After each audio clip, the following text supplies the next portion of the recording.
Hello everyone! Welcome to the Forest of Memories. I'm Zeruquin Caller, your guardian, your high remembrancer, your arbiter, and the reminiscing bard of Twilight. I hope you're all doing wonderful today. It is time! We're going back to Tavern Talk. The game has its first story DLC, and I could not be more excited. I know it doesn't sound like I am, but trust me, I am. I am super duper excited. I loved this game. Yes, it is me, the boy. Everyone loved this game. They loved the characters. I felt like I was a part of the world. And now we get to relive that again. So sit back, relax, make yourselves at home, and let's dive into the amazing DLC called Tempest Tantrum. And see just what we're getting into, huh?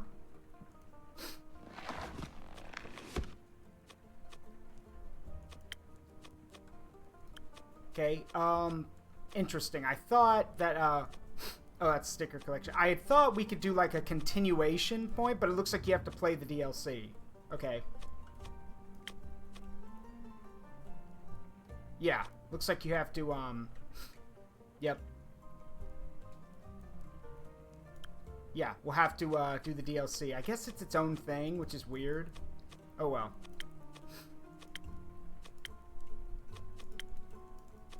Yes. Yeah, this DLC contains spoilers for the main story. The Tempest. A Case of Curiosity. 38th of the Primordial Moon.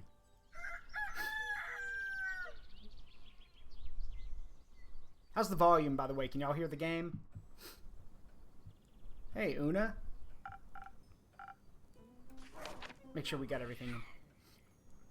Okay, well that's a little disappointing. I thought it would have all the character things in here, but I guess not.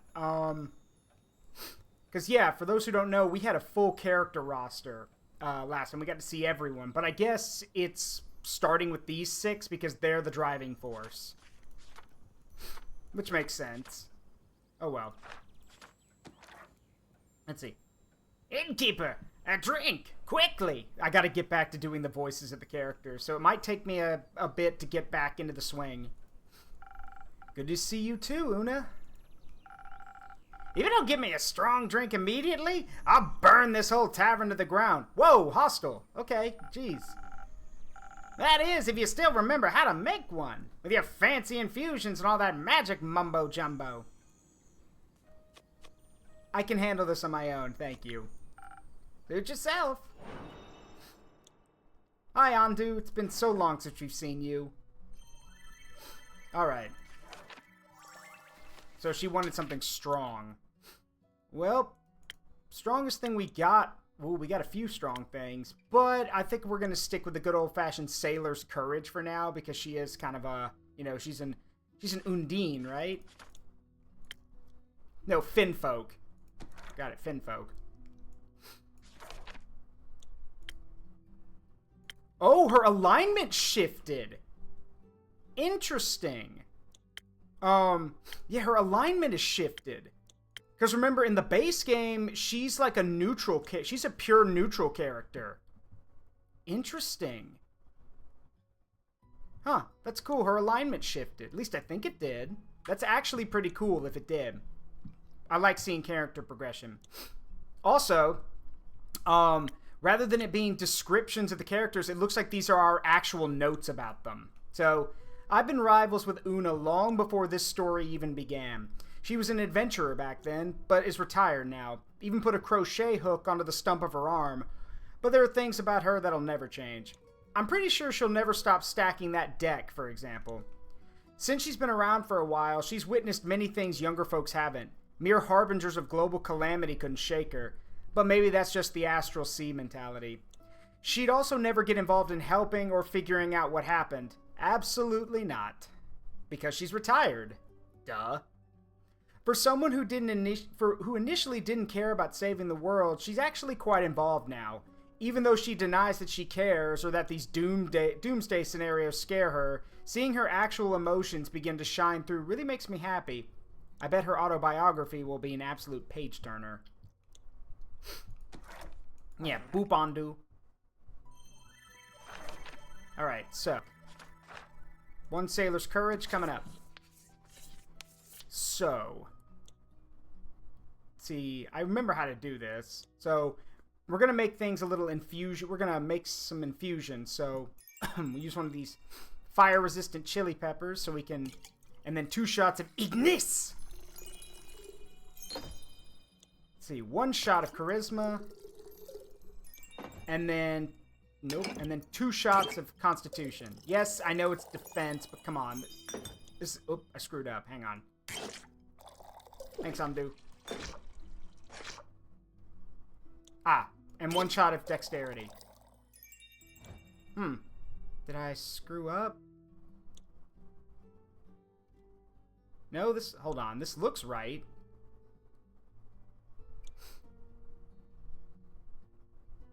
Oh, wait, hold on. No, I've screwed up.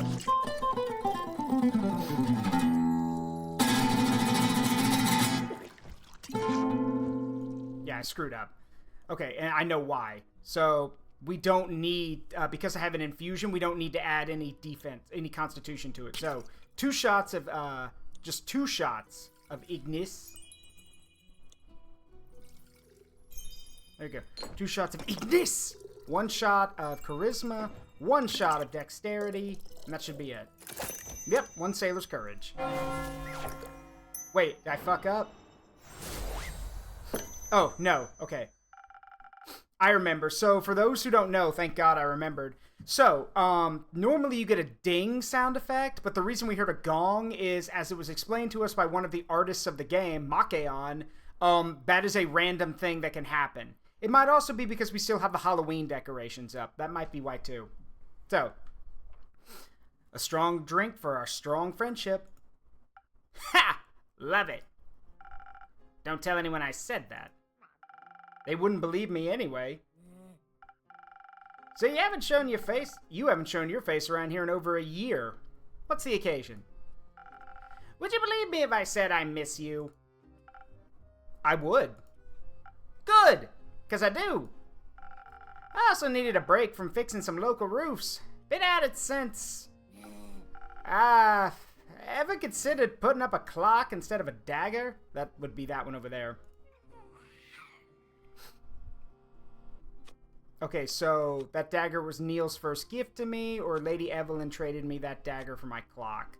Hold on.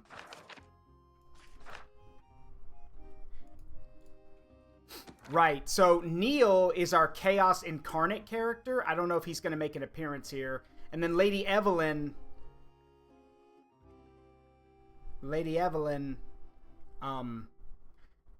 Right, that's spoilers. Never mind. That's spoilers. Well, that dagger was Neil's first gift to me. So I deeply appreciate it. How sweetly sentimental. My compass broke on the way here, you know. Bad omen, if you ask me. Almost wandered in the wrong direction. Did you fall back on good old... Oh, wait, no, they can't. They can't. The stars are gone. That's right. For those who don't know, in the original game, the stars fell out of the sky. So, yeah, it must be difficult to navigate without the stars. Yeah, turns out I missed them after all. Think you'd have a shot convincing Leviathan to send some primordial stars up to the Astral Sea? Not a chance. Sorry. How things been for you? A bit boring, to be honest. Not enough calamities happening lately. Well, now you jinxed it for sure. Can't wait to get dragged into this one. How about you? Still working with Archie on a biography sequel? Whatever that is. For those who don't know, Archie is our swashbuckler. He's also a writer. Like it says, the noble son of an influential family from Windmore. But he was an aspiring writer who wanted to write stories about heroes, and Una was one of the ones who said she would do that with him. So I think she wrote her autobiography through him. I will go over the full, we'll go over all this character stuff, I'll read all this when the characters actually visit. We're still figuring that out, but I'm having fun. Happy to hear it. I'm currently trying to talk Archibald out of writing this Gwyver-themed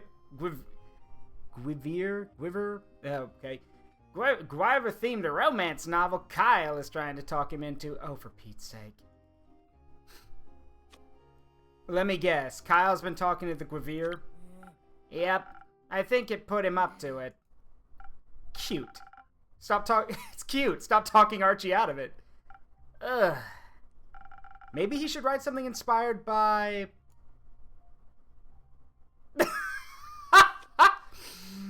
that's not funny. That's not funny. That's not funny. Yes, I agree. That's not funny. Okay, so for those who don't remember from the basic story, the Banshee and Mary Morgan were having communication problems, and it led to them being angry at each other the whole time. I guess here we're getting to see what happened. My headcanon was that they made up. Like, we actually got them to make up, so... yeah, write a love story about that. I'll pass your idea along. Relationships can be tough, huh? They can be. But they can also be very rewarding. Like for Neil and his parents.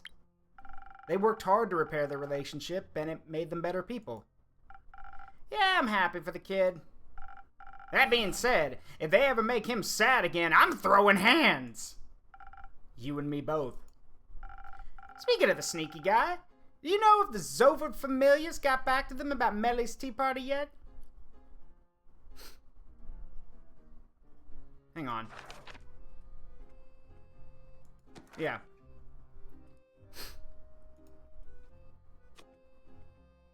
Yeah. Oh, they're already planning what cakes to bake. Can't wait to try them. But before I forget, I've got something for you. For me. Here you go. A recipe? I want it in a card game. Sounded delicious. And you wanted someone to make it for you. Exactly. Well, what are you waiting for? On it, boss. Alright. Hey, Gilmon. Alright, so our new recipe is Ocean Fizz. Surf the waves with the prickly Ocean Fizz. This fresh drink will bring back memories of sea foam and chill summer days. It's not only rich in flavor, but also provides you with the agility and strength of a reef shark, as well as the thick skin of a humpback whale. You'll be quite the catch. Alright, let's see here. So, looks like we're going to have to add an infusion on this one.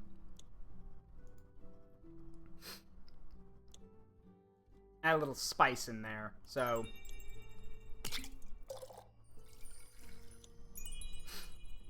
there we go. And then the rest of it's Dex.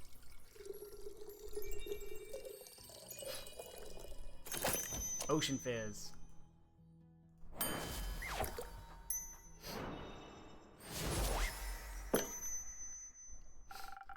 Imagine I'm presenting this to you while making fizzing sounds. I can't exactly do that. I'd rather not. But it's just as delicious as I thought it'd be. Anyway, gotta go. I wanted to check up on Lynn. I think... oh, Kaylin. So, for those who don't remember, Carolyn. When you meet Carolyn, who's basically a wolf kind, you can decide whether you want to call her Care, Lynn, or Carolyn. She says that she doesn't care, so we went with Lynn. If I recall, I'm pretty sure she's visiting her cousin in Erove, I think. Ugh, alright. I'll go bother Baya then. See you later. See you later, Una.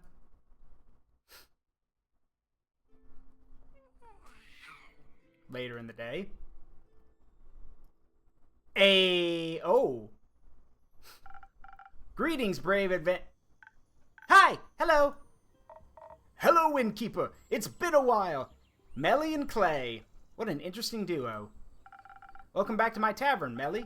Clay, what can I do for my dear friends today? So, before we continue... Melly. Melina might be young, but she's already an aspiring detective, and probably smarter than quite a few of my customers. She's a sweet and curious kid, despite her parents meeting an early tragic end. It's exceptionally hard not to like her, and it seems not even edgy rogues can resist her charm.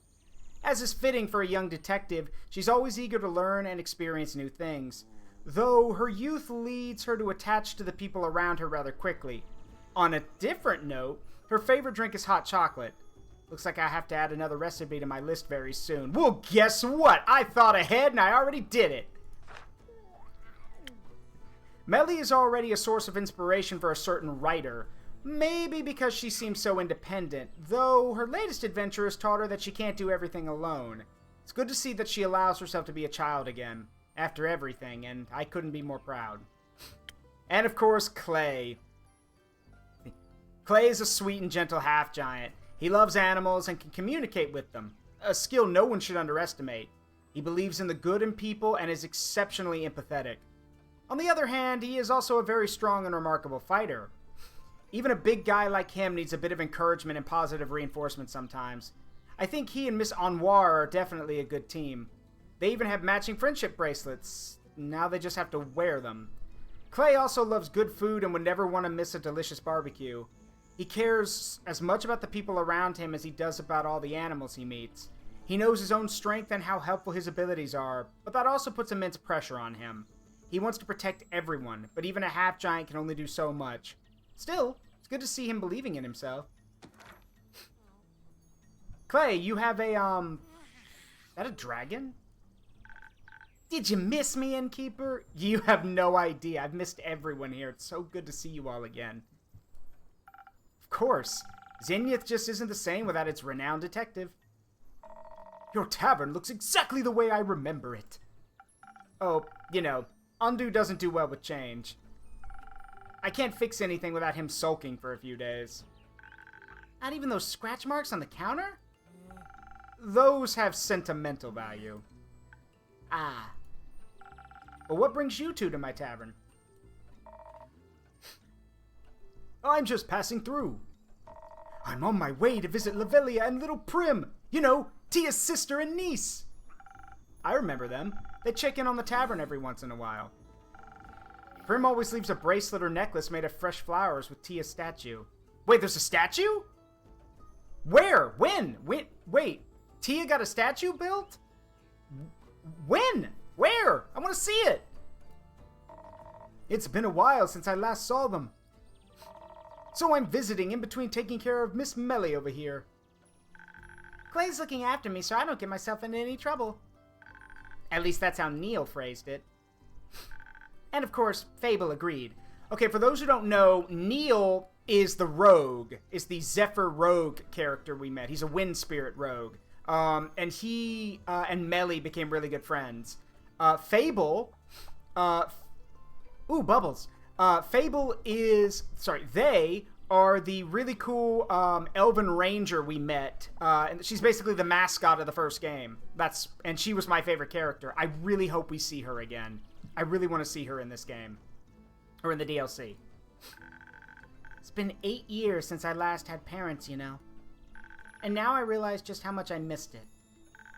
But a detective simply can't do her job while under so much surveillance. I'm almost 12 years old. Wait, how old are you right now?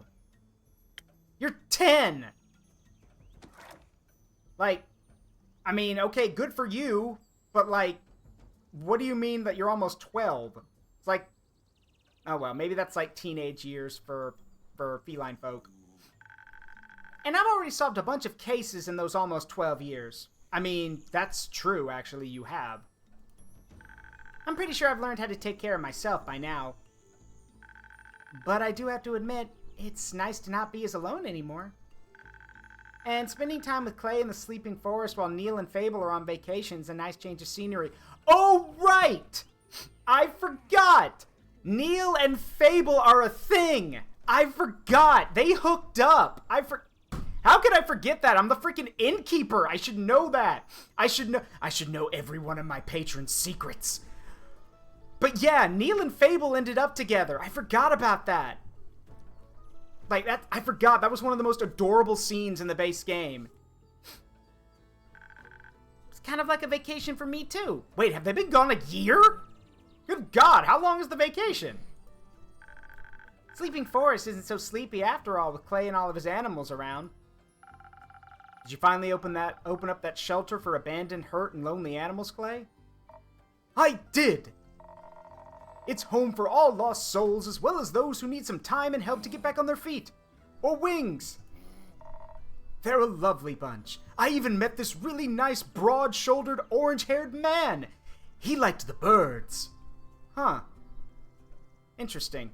Well, if you ever see him again, tell him to stop by. Points to whoever gets the reference, by the way.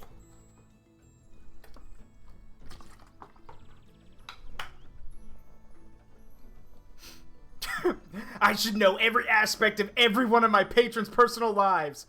Fable, what's your shoe size? Okay, no more coffee for you. If those animals are half as lovely as you, they must be wonderful. Just like that wonderfully adorable companion on your shoulder. What was her name again? It's Dindy, my familiar friend.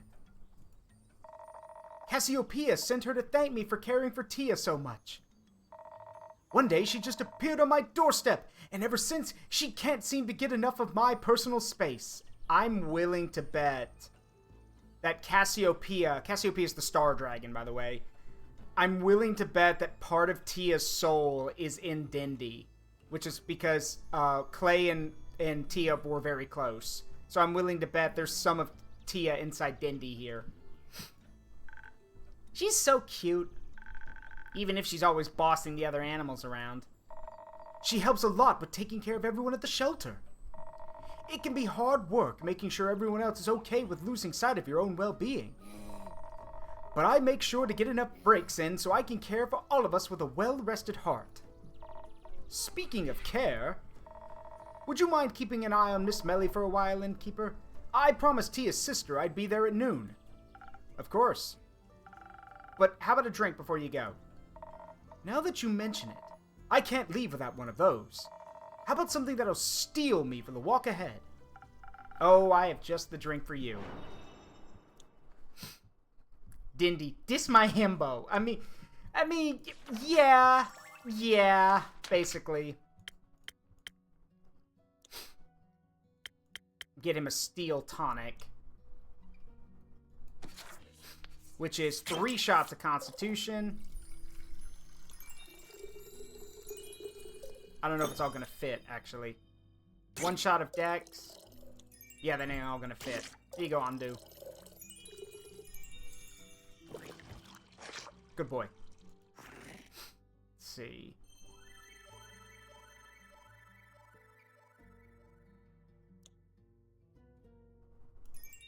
There we go, that'll help a little bit. So, 2 shots of Con. 2 shots of Constitution. 1 shot of Ignis! And then 1 shot of Dexterity. 1 Steel Tonic. Anyone getting He-Man vibes? I mean, I'm not doing that voice, but I'm trying to give him, like, the happy-go-lucky, tough, like, you know, friendly tough guy voice. Thank you so much. Oh, this is exactly what I needed. I already feel prepared for the way back. Give Andu a treat for me, will you? Will do. So, how is it? Surrounded by animals and wilderness, no big city in sight? It's super exciting. I've never been so far up north before, so I just had to explore the area around the shelter. You find anything of interest? Well, first I ventured forth to find out if differently shaped snowflakes also taste different. Who knows how much a scientific breakthrough like that could shape future investigations, right? Absolutely. What conclusion did you come to? Well, none. Yet. The snowflakes were too small and melted away too quickly. But I will continue my investigation soon. First, I have to figure out what kind of mechanism I managed to get my hands on, though. Mechanism? Yes! I found something while wandering through the sleeping forest. I think it might be a piece of a bigger puzzle. I'll tell you more about it in exchange for a drink. I see you haven't forgotten anything our favorite rogue taught you. What kind of drink would you like today? How about... Oh no! Oh no? But you haven't even made me anything yet. Sorry, force of habit. Something that'll make me even smarter, so I can figure out what the mysterious mechanism does before anyone else. Sounds like you've got a plan. Smart drink coming right up.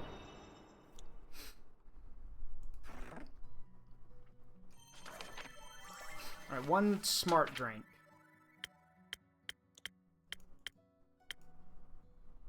Well, we've got two that fit that bill. Let's go with... Yeah, let's go with Peak Sunrise. Also, now that I think about it, are you even old enough to drink? Oh, well, actually, scratch that. There's no alcohol in this, so... Alright, so... Don't know if we're going to be... I think, well... Actually, no, we do need to use an infusion on this one. Alright. One shot of Dex. And then 3 shots of Intelligence.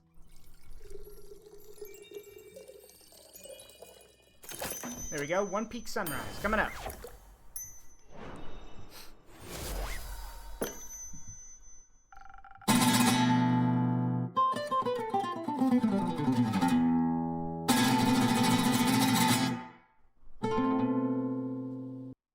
Was the music necessary? Yeah, sorry. Weird thing I've installed in the tavern now. Whenever I serve a drink, sometimes it gets its own fanfare. Really? For something just like this? Yeah, I need to fine-tune it a bit.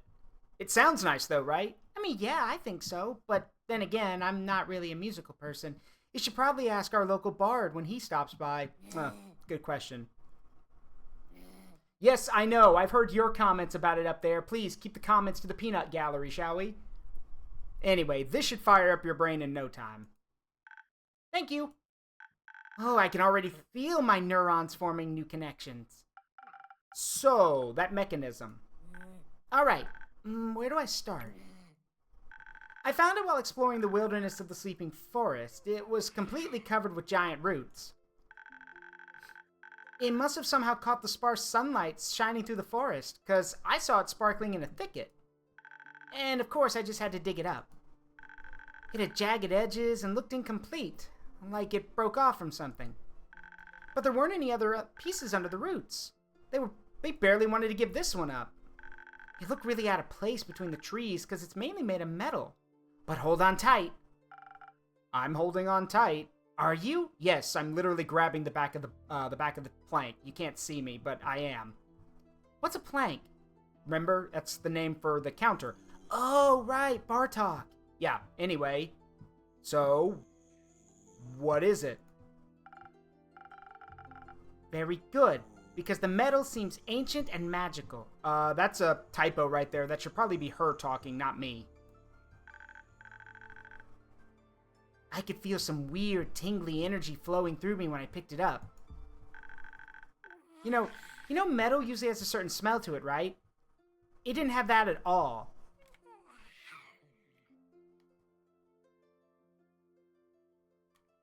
Sorry, there was this weird buzzing sound, and I thought it was coming from the game. No, it turns out it's someone doing groundskeeping outside. No one I've asked could identify what it's made of either. And I can't scratch it with my nails, even though it looks so old. But that's not all. It's not just made of weird metal. There are also super sparkly gears growing right out of it somehow. They seem to be made of pure citrine. I couldn't dent the citrine either, like it was magically fortified. That's certainly intriguing. Right? Must be part of a bigger mechanism, with all the gears and the uneven edges, you know? Hold on, don't we have citrine as an ingredient? Yeah, citrine. This rare gemstone can only be found in the well-hidden eastern parts of the Forbidden Valley. Citrine is said to be favored by the dragons due to its incredible divine properties. Wait, hold on. You're in the Sleeping Forest. Hold on. Okay, so we live here in the Northern Republic. So the Sleeping Forest is... Because we're here. We're outside of Zenith. So... trying to find where the Sleeping Forest is.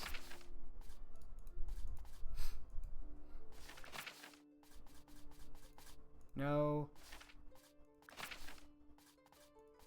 It might not be on the map. It's just with it saying that it's from the Forbidden Valley.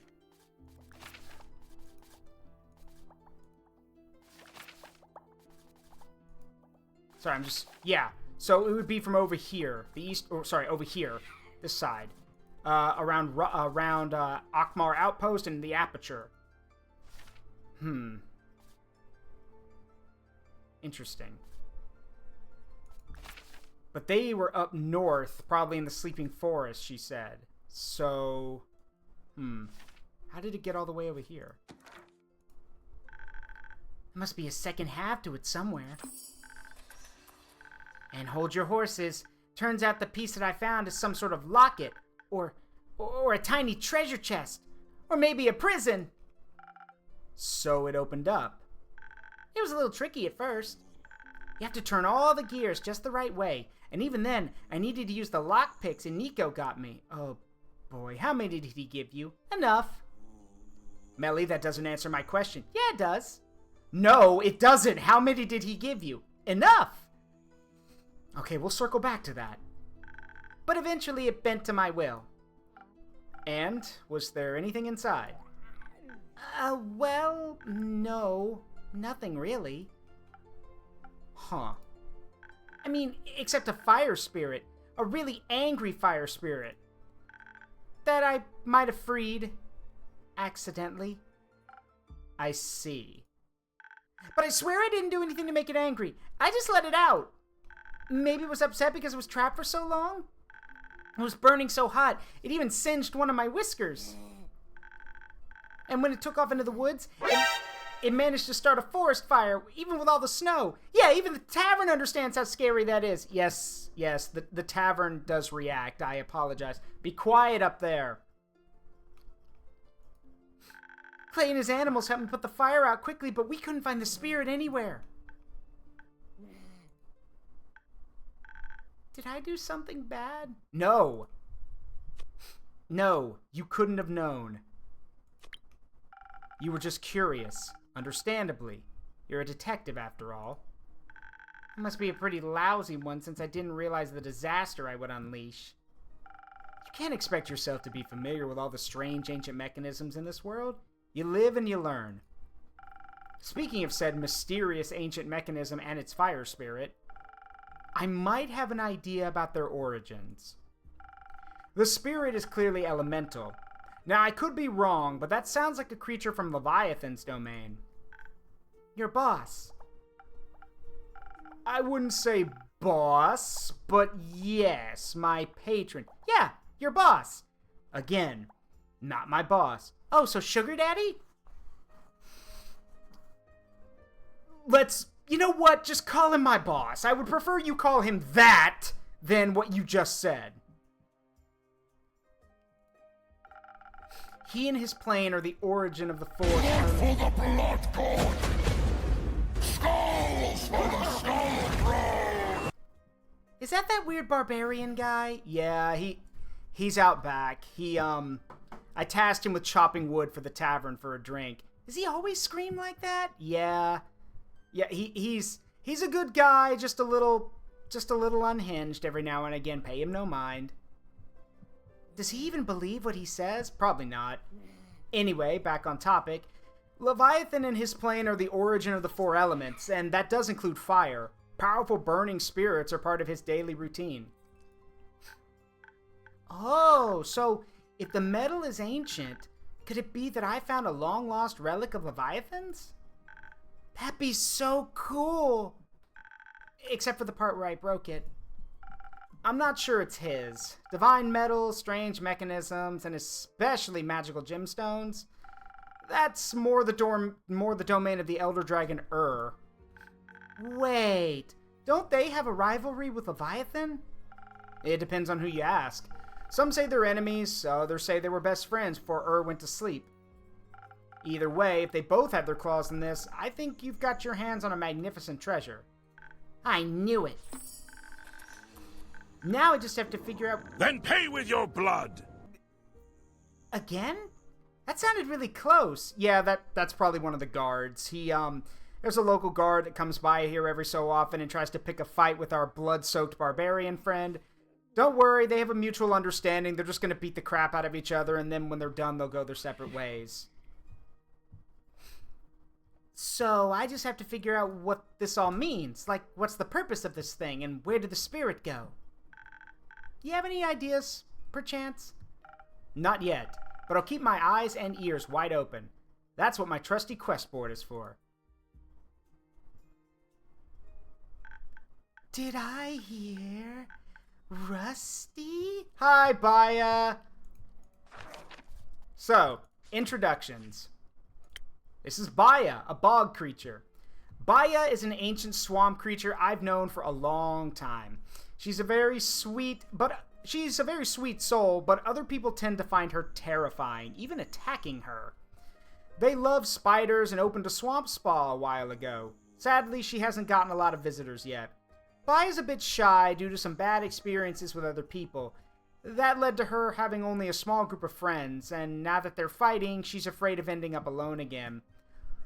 Working through her fears, she invited my customers to her spa, and I bet her mud masks are out of this world.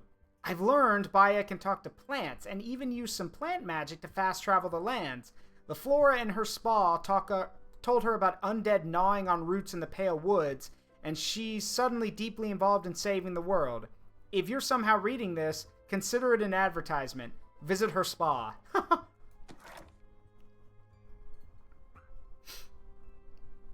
Do you keep such detailed records on all patrons that you read aloud? I don't read it aloud. I was literally reading that in my own mind. Were you reading my thoughts? No. Just with that smile. No. Hi, Mike. How you doing?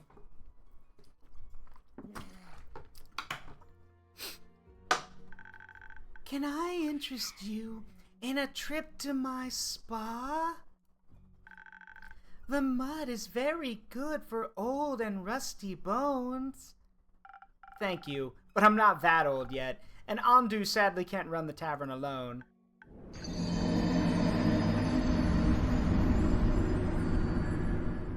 Oh, even the tavern feels bad for me. No, the tavern is just sad that it can't go get a massage and a face mask. If it could sprout legs, it would most definitely want to come visit.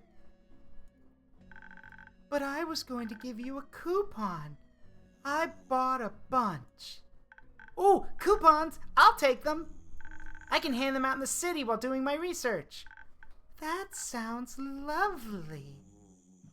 Thank you so much. Of course. Gotta go now. These puzzles won't solve themselves. I would advise you to start your investigation with Una. If someone knows something, it's her. Oh, Una is also in town. Yippee! She actually said she wanted to visit you, Baya. So I'm sure she'd love some coupons. Thanks for your help, Innkeeper. See you later. Good luck with your investigation, Melly.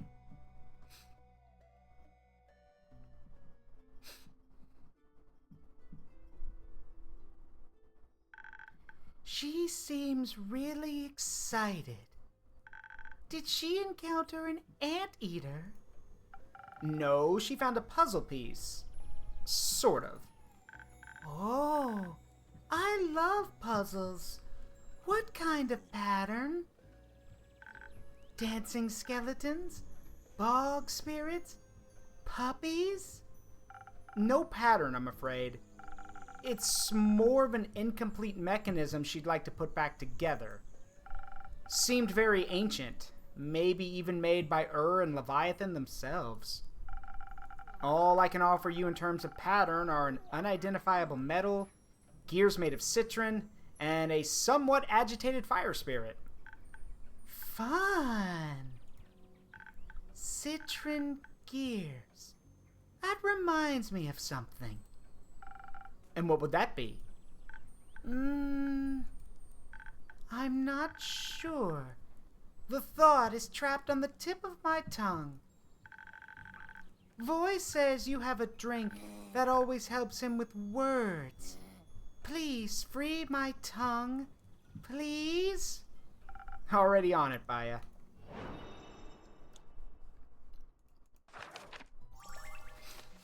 Let's see, we need something for charisma. So let's go with a nice sunny breeze.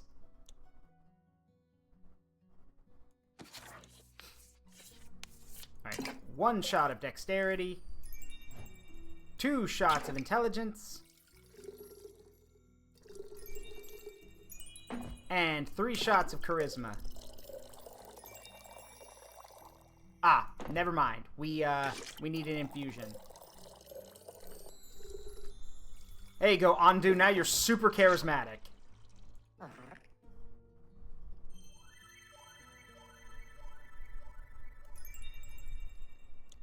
Alright, now let's see. 2 shots of charisma. And then 2 shots of intelligence. Perfect. 1 sunny breeze.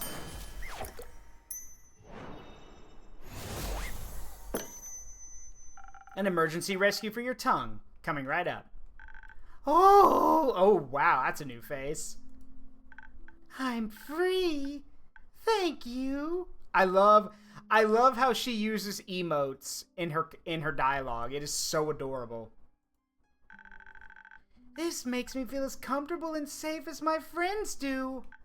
Yes, my friend. I found the thought and ate it.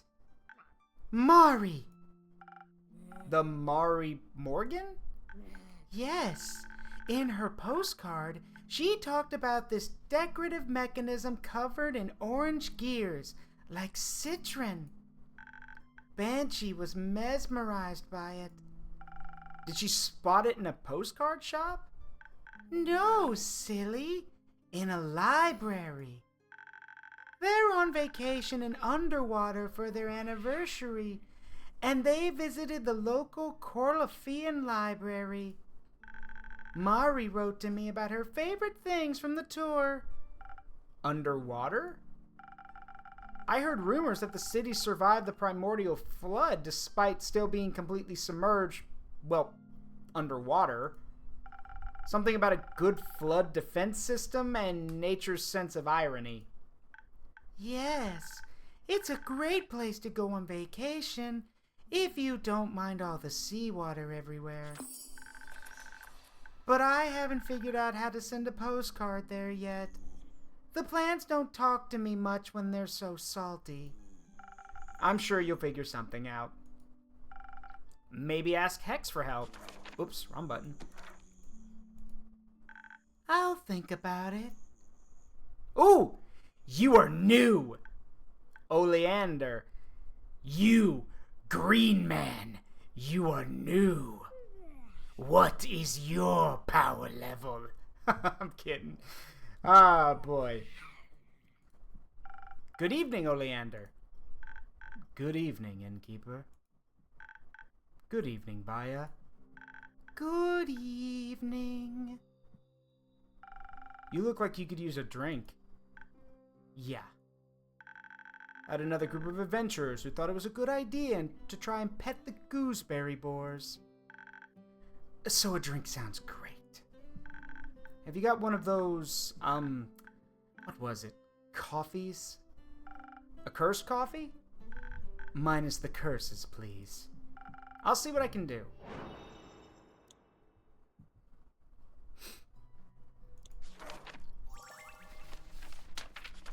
One cursed coffee.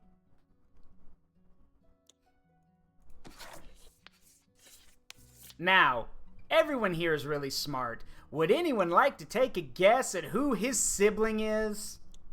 It's really not that hard, but go on. Guess. Guess. Would anyone like to take a guess at who Oleander's sibling is? Bingo! Thomas gets it in 1. Their sibling is Fable. And Fable is currently off dating Neil. So, I imagine Oleander is, well, I imagine he's a little, either he's feeling like a little, sad that his, sibling is gone. And remember, it's sibling because Fable is they, them. So, I'm imagining he's feeling a little lonely at the moment.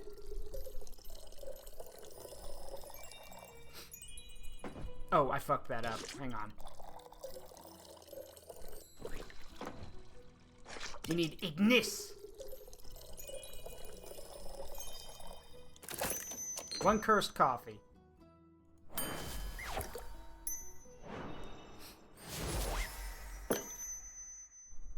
A cursed coffee. Free of any cursed... There is no next turn! What was that? That's the tavern acknowledging my good work. I got it all in one go. I made a few mistakes, but I cleaned those up really quickly. And the tavern celebrates your hard work.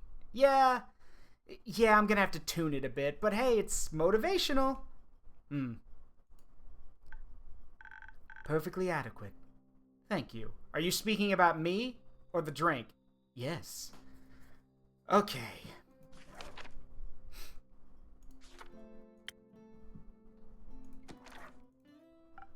Wow, a compliment from Oleander Verafina. Today's my lucky day. Don't push it.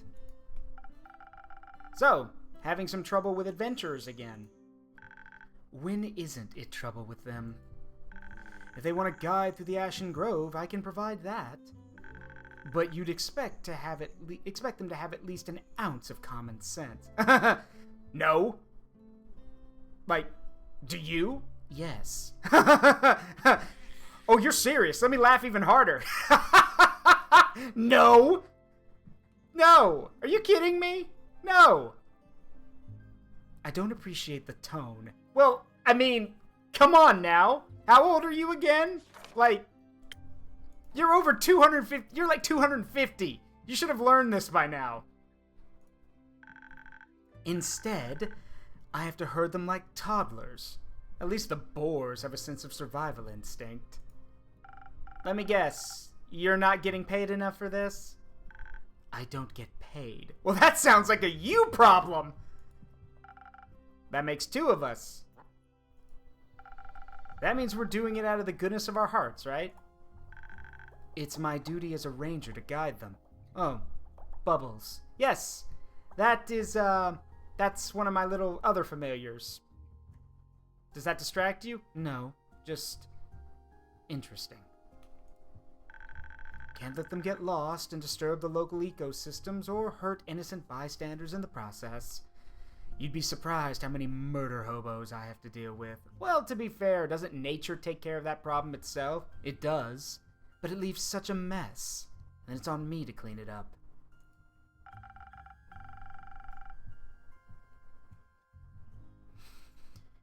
They might bring a bit of chaos, but they usually save people in the process, too. That special blend is what heroism is all about. Yeah, sure. Speaking of heroes, how's Fable? Aren't they supposed to tell you all about that when they get back? I miss them, and I'm very curious. Fine, I'll humor you. According to the latest postcard, Neil's parents are taking them to all the tourist spots in the Primordial Sea. Like volcanoes, wave pools, and tornado farms. Oh, look at him shake! He is shaking. Look at him shake. I love how, like, so you can see his body's not moving too much, like, but you can see on, like, the little accessory on his little headband, and his bow and arrows are shaking like mad. Not to mention, his finger tapping is a lot more rapid. That's actually really cool. Seems a bit dangerous to me. Yeah, even the tavern agrees with me. Right? At least I'm not the only one worried. Honestly, I'm just glad they changed their mind about going to underwater. When they heard the town was still around, they immediately wanted to plunge down there and help people. Bless their big heart. I don't even want to imagine the trouble that would have landed them in. But I heard it's beautiful down there. The Banshee and the Mari Morgan are visiting. I'm sure they'll catch Fable up on it then. Mari has been writing me postcards too. It's so nice. That's sweet. Any places you want to travel? Home. In a bit. To your bed, catch some sleep. It's far too early for sleep. Do it yourself. Anyhow, Baya. Anything else that the Mari Morgan wrote you about? You know, as a bedtime story for our workaholic over here? The library. It's haunted. Haunted? Yes, by evil books! Let me guess. A wizard? No. Maybe? Mari didn't say. The tour guide gave a warning not to touch any of the books, because people say they've been biting off visitors' fingers. But Mari didn't get to see a single evil tome. Disappointing!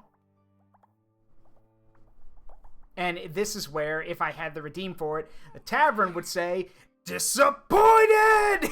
But, oh well. That's a new flavor of evil scripture. What do you think it's all about? The locals say someone cursed the library. How dare. But I think maybe the books are just exploring their new environment. It must be so interesting to be a book underwater.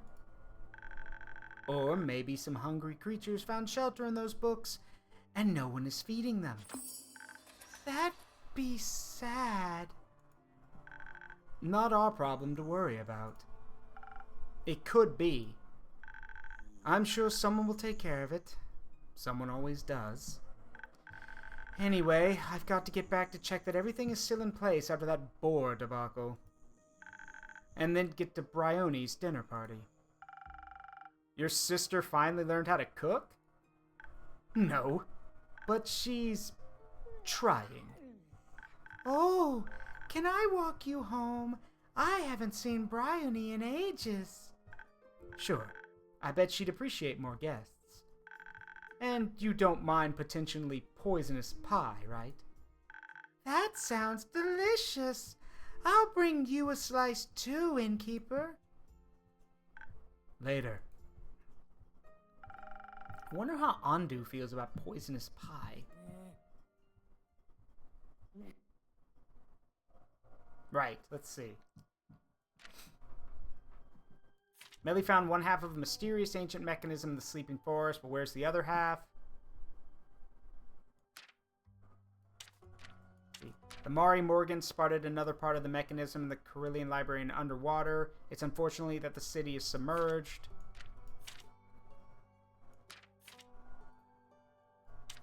Nope. Ah, that's nice. A hint system. Neat.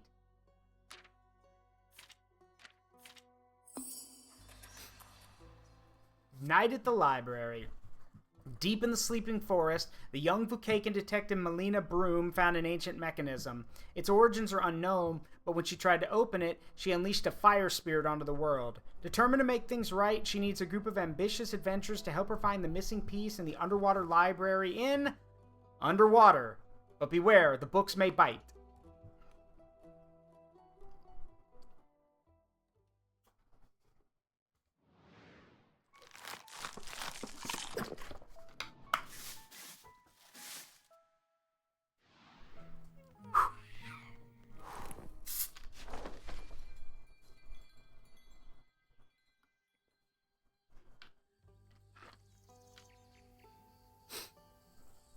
I am a little sad that we don't get to see the statue of Tia. It'd be cool if it was set up around here so we could see it. Part 2. Honeyed Hope, or I guess Chapter 2. Honeyed Hopes. Right, I'm up.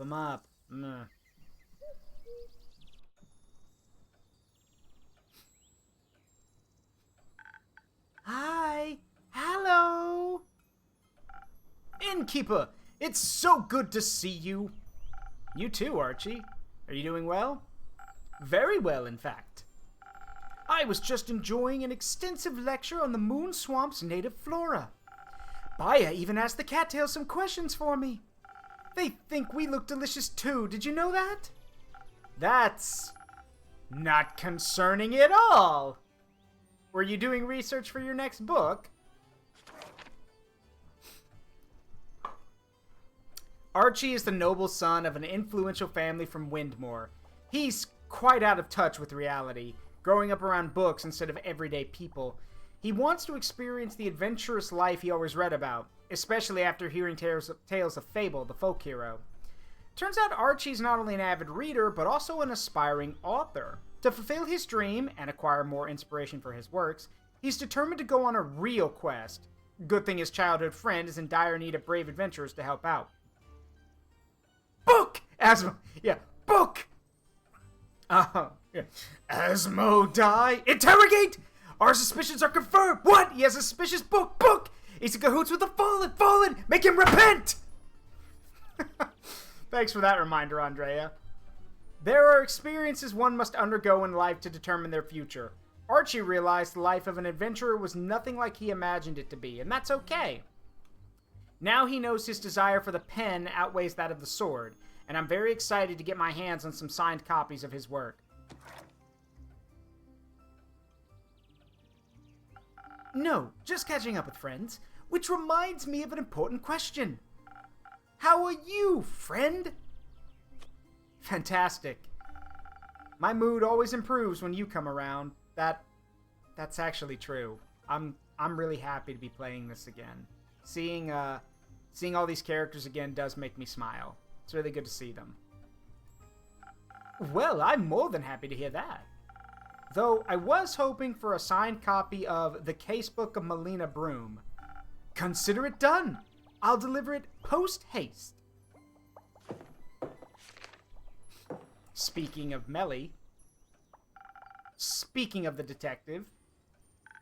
Good day. I shall be taking this quest, innkeeper.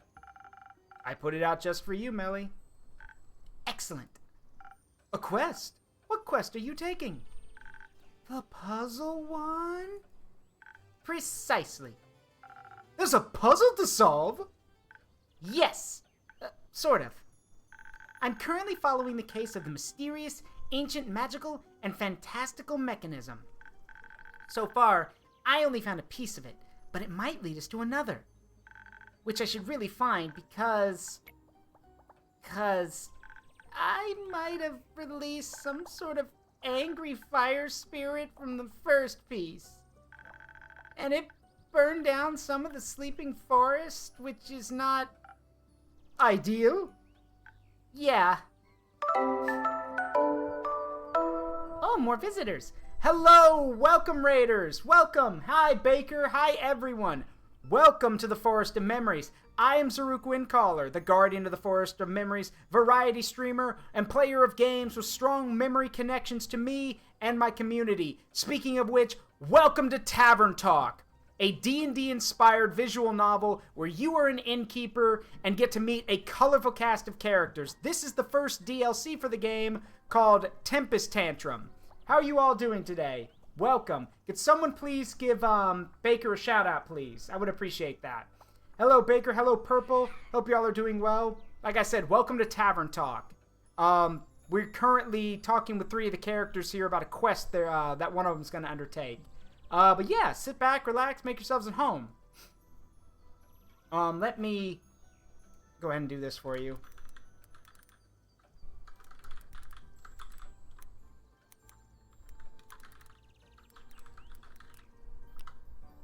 There we go. Ooh, the Master Chief Collection. Hey, Barker, you ever want to play Cursed Halo? Let me know. Because I played Cursed Halo with Enu. But yeah, if you ever want to play Cursed Halo, let me know. But yeah, y'all go support Barker the Wolf. I've seen some of Barker's streams. He's really cool, really legit. Y'all should check him out.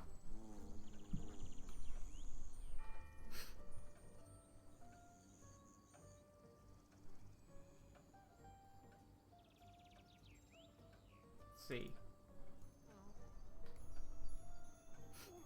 Yes, I apologize about the ads. They will go away if you have a subscription, but the other reason they're there is because, well, I don't have a job right now, so I need to make cash.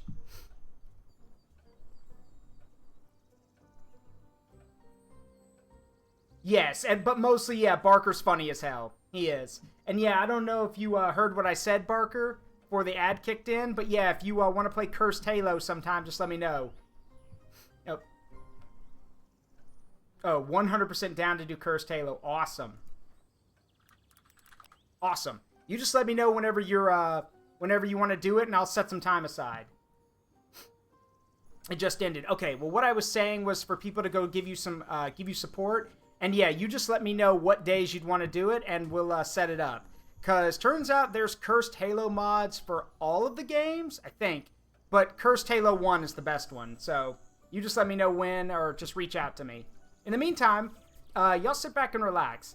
I'm doing my best to give these characters voices, so because I like everyone to feel engaged. So yeah, let's keep going. I want to get back inside the mechanism, so it doesn't burn anything else down. But first, I need to understand how the...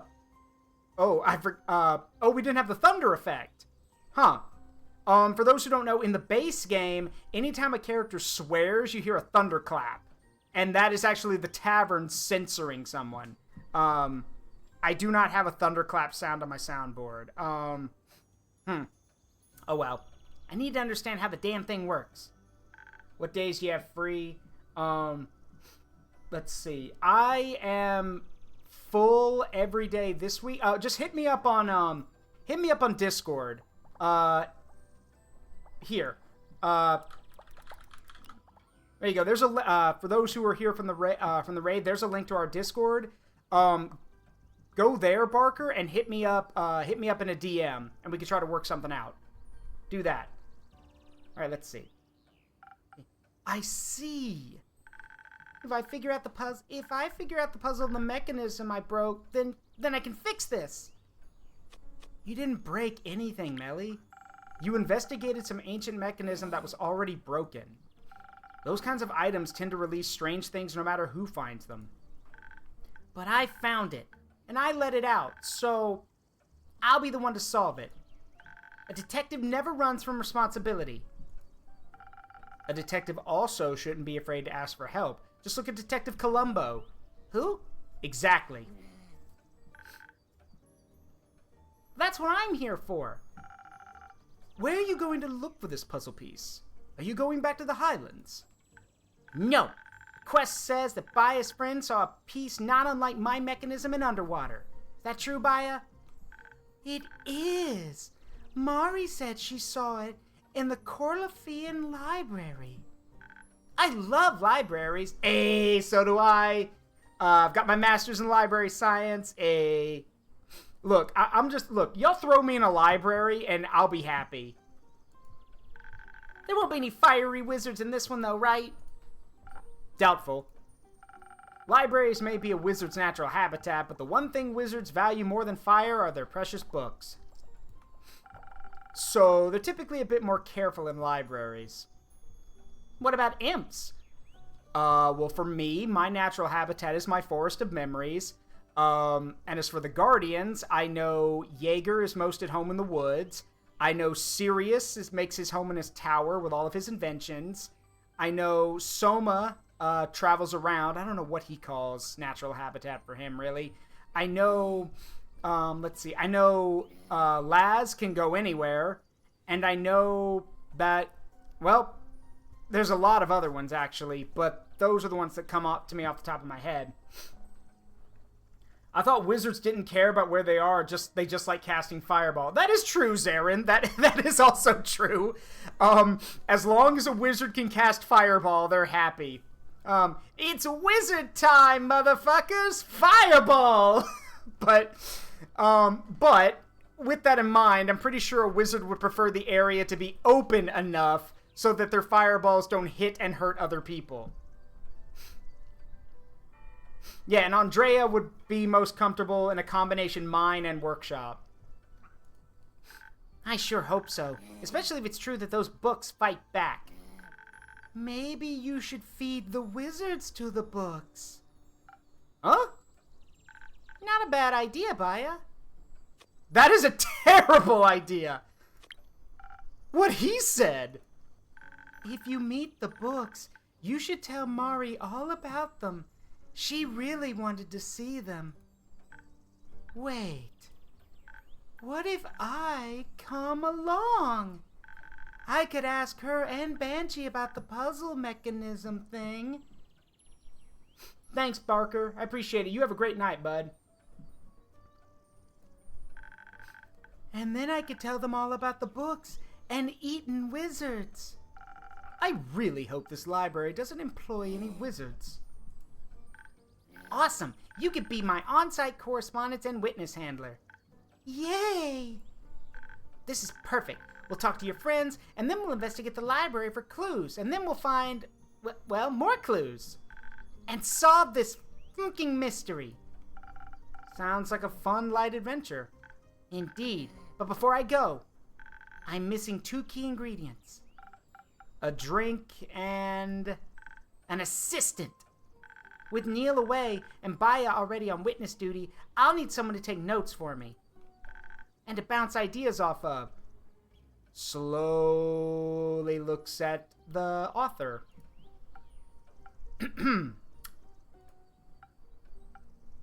Oh, come on. No. Come on. No. Archie, what are your plans for the day? Ah, well, as you know, I no longer participate in the active adventuring business.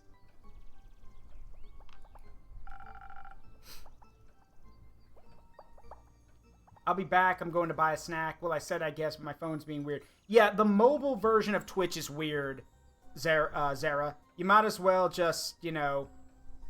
You might as well either just, if you can, you know, just either turn the stream off for a bit, or just, you know, yeah, just don't worry about it. My recommendation is that you you just turn it back on after you've gotten your snack. So I'm afraid I must pass on this promising opportunity. But I need an assistant, and you need inspiration for your sequel, right? Right. Well, Melly would be very sad. No. Inspiration doesn't come from sitting around. Get out there, take some notes, and live a little. There's a large, very fun space between traumatizing, life-threatening adventures and no adventures at all. I have been struggling with writer's block lately. I'll be your assistant, but I'll keep it strictly to taking notes and good advice. Maybe bad advice too, so you don't miss Neil too much. I'll take it. We'll make a great team.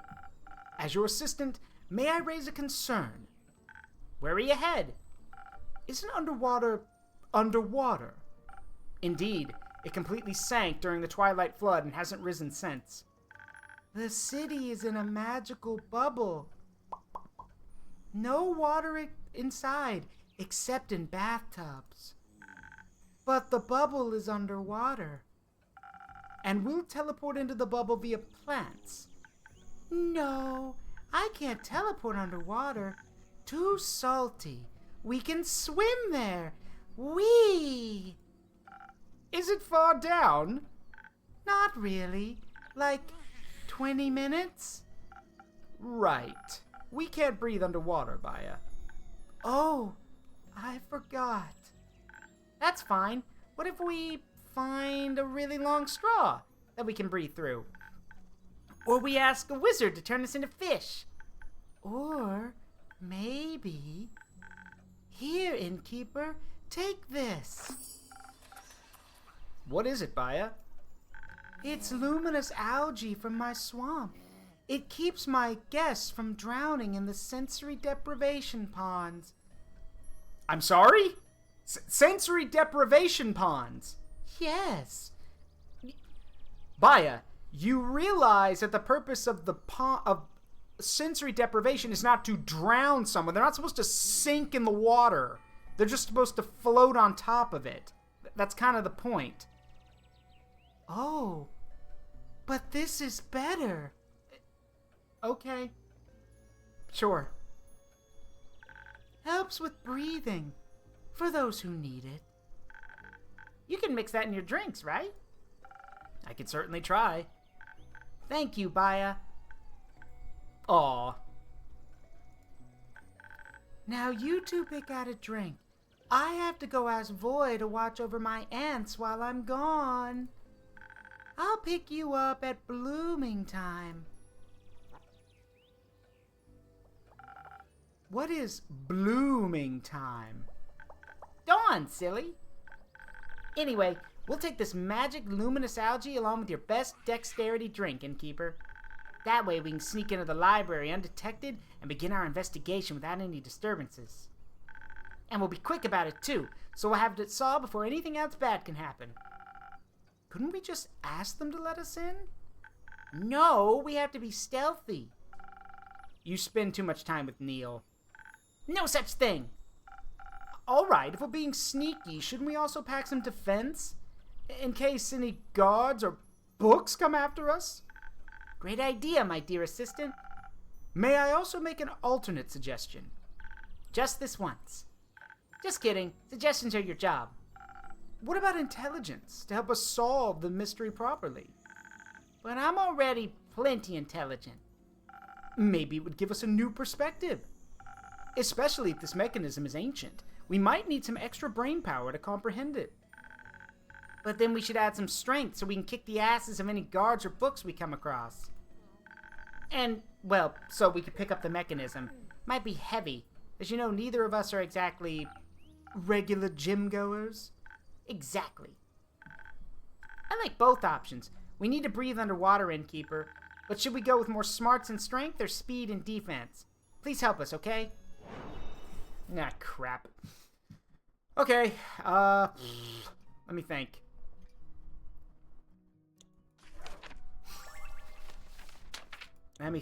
I'm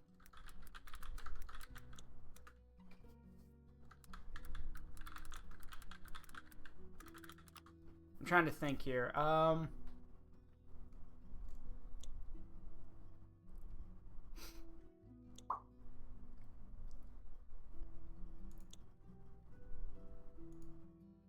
I don't know how in the world we're gonna do this. Like, cause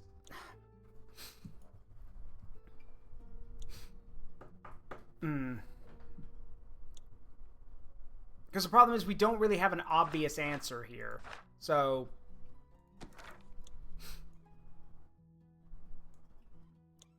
they do need to breathe underwater though, so smarts with a little bit of fighting or speed with a little bit of defense.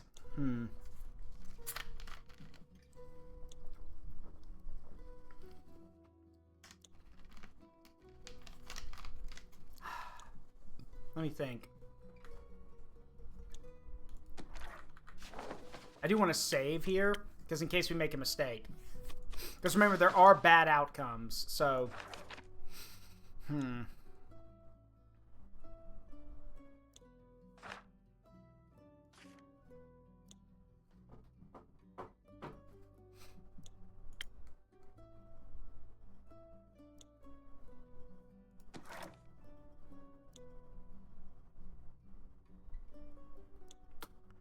And naturally, the water breathing thing works for both dex and strength. So,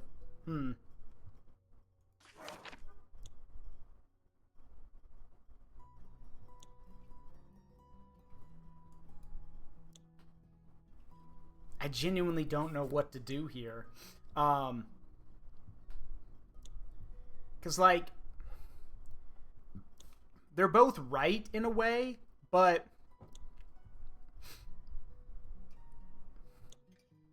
it's not like the library is closed off to anyone. Oh, wait. No, because there's tour guides. I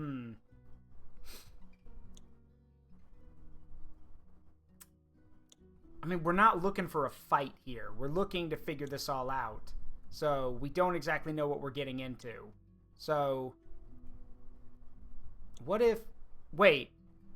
Why not just... He said from with a different perspective. Hold on. Where's my...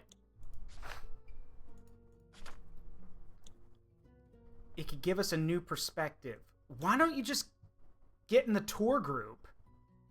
If the mechanism's ancient, we might need some extra brain power to comprehend it.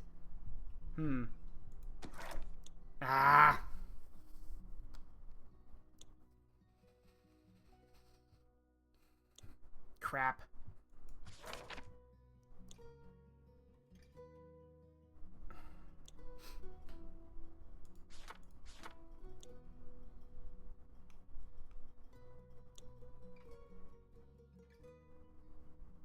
Alright, no.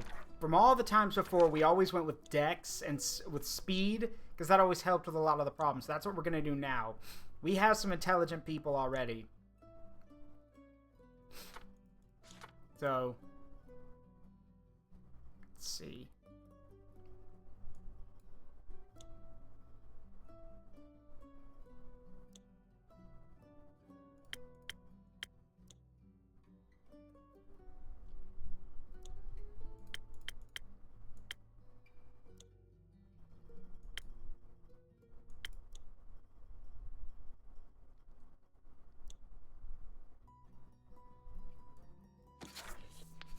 We'll use some of the hot chocolate. Oh wait, we can't actually, because that we can't do that. Hang on.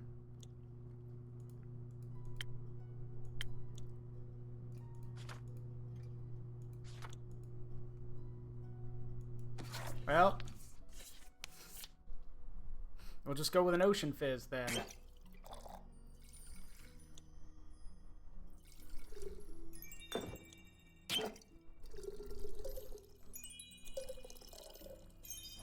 And one shot of Ignis.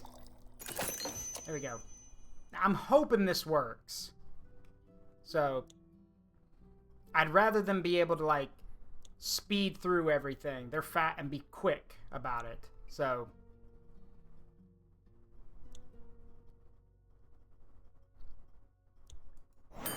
we'll see.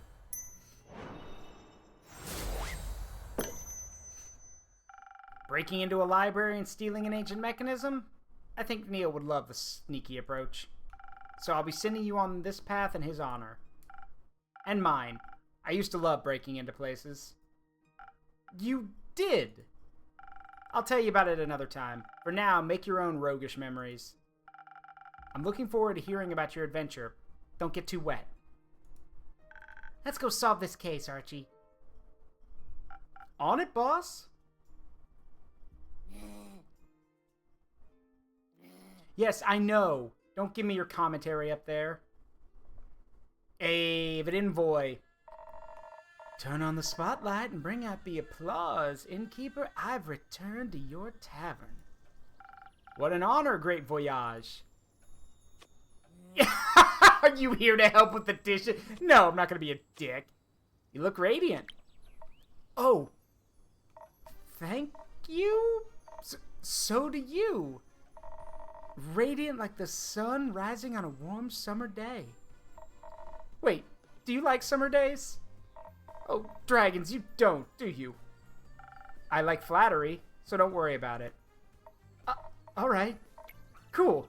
It's just, the last time I gave you any flattery, your wife threatened to take my head off with her axe. Don't worry about Amina. She means well, she's just very protective of me. She knows you. You're fine. Okay. I missed you, Innkeeper. I missed you too. How was the tour? Incredible. Hex and Iniko's pyrotechnic special effects were insane. I've never felt so cool. And the special performance where Fable came along were overbooked at every single venue. It was spectacular. But I really could use a break now. So many people, so many autographs, so many questions. Everyone kept asking me to say my catchphrase. I didn't even know I had a catchphrase. What's my catchphrase? He doesn't have one. What? It's me, Voyage, no, you're Wink. That's what I remember you most for. Like this? That'll charm the socks off any groupie. And any innkeeper. Wouldn't you like to know? Speaking of classics, can I offer you a classic Void drink? Actually, I'm craving something specific today. You have any of those honey flowers left? I think they're exactly what I need after weeks and weeks of constant chatting and belting. And maybe you can enchant my senses by adding some classic charisma to the mix. But I wouldn't be upset with something else either. I'll make sure your drink doesn't upset you. One moment. Alright, so some honey flowers, which I believe are... Yeah, he wants honey flowers, so... Yep. Blood for the blood god! Skulls for the skull throne! Hey, everything okay back there? I'm hearing a lot of cries for blood. Yeah, that's the barbarian in the back. Don't worry about him. He's, I've assigned him to chop wood for drinks. You really need that much wood? Probably not, but at least it keeps him distracted. Anyway, give me a second. I'll have your drink up in no time. Hey, A and B, how you doing?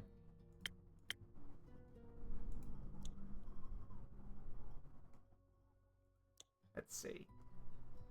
What kind of drinks do I have that work well with honey flowers? He wanted something charismatic, so...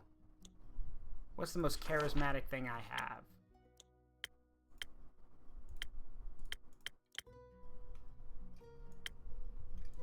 Yeah, good old Sunny Breeze might help. Oh yeah, this'll do great.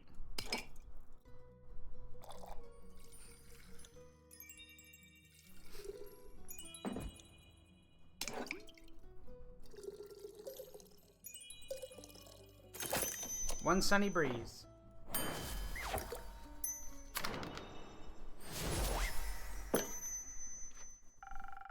Prepare to be enchanted. Speaking of enchanting, I don't know if you guys have seen it yet. Anyone seen that commercial for Coca-Cola Zero with Oreo? Like, you know, the whole Oreo and Coca-Cola collab going on right now? Yeah, I've got one of the bottles with me right here. So it's Coke Zero with, like, Oreo flavoring, basically. I'm gonna be straight with y'all. This is really fucking good. Like, it is really good. And it doesn't taste, like, forced or anything. It genuinely tastes like, as weird as it sounds, it tastes like you dipped an Oreo in Coca-Cola. I tried both. Oreo kind of benefited from that promotion more than Coca-Cola did. Yeah, basically. Still tastes good, though. I know you're magic, but wow. Your drinks never cease to amaze me. I'd give this a standing ovation if your seats weren't so comfortable. So, how's your break going? It's very relaxing. I decided to visit Baya at her spa, and it's been every bit as refreshing as I'd hoped it'd be. You know, she gave me a bunch of her flower crowns for my concert so I could hand them out when I didn't know what to say. We spent last week making hundreds of new ones together. And now I'm babysitting her aunts while she's off to that underwater thing. Why isn't it possible? It's just not. Why not? Sorry, the tavern is a little jealous that it can't wear a flower crown. Yeah, why isn't that possible? It's just not. Why not? It just isn't. Where would you hang it? Well, fair point, I guess. But I also brought you some of her coupons. I'll just leave them on the counter, all right? Of course, people loved them last. I still don't. Why would I be such a dick? I still don't want any of those. No, I hand them out. Of course, people loved them last time. They sure did. I knew we could count on you. Oh no. Oh no. Well,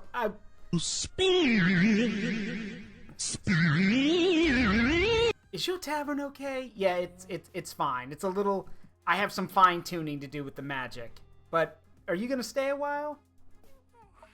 No, I need to get back to the ants. Just wanted to drop off the coupons and check in on you.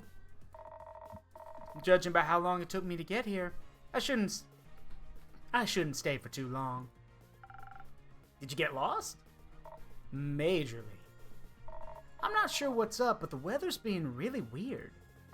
Like, there's this growing layer of fuzziness that makes it really hard to see. Things do feel a little fuzzy. Right? Wind's picking up too. Surprise, motherfucker! Yeah, even the tavern agrees. Was that the sound of your wind mobile? Yeah, whenever the wind mobile gets really bad. Then pay with your blood! Oh, and the guard's here too. Yep. Don't worry about that. I'm sure that'll handle our barbarian problem in the back. But you mentioned the wind. Right. It's picking up really badly. It was so loud I could hardly think on my way over. Even the compass Scully got me went totally haywire when I tried to get back on track. Yours too. Una's broke. So I had to rely on asking people for directions, which worked, but... You're exhausted? So exhausted. But I'd go through any storm to get to you, Innkeeper. And I'd shelter you from any storm too, boy. I'd better head out before you make my heart melt. Ow. It seems like the tavern agrees. Now you've got two jealous ladies. Your tavern and your wife. Goodness. Blood for the blood god! Skulls for the skull throne! Was that the tavern threatening me? No, that's, like I said, that's the barbarian out back. He'll shut up after a while. Hang on tight to those coupons. Bye. You got it.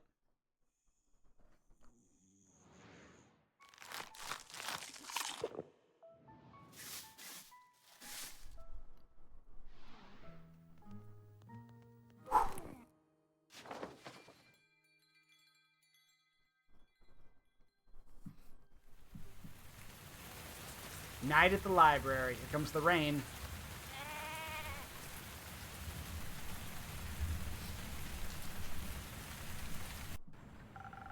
It's looking pretty stormy out there, Renu.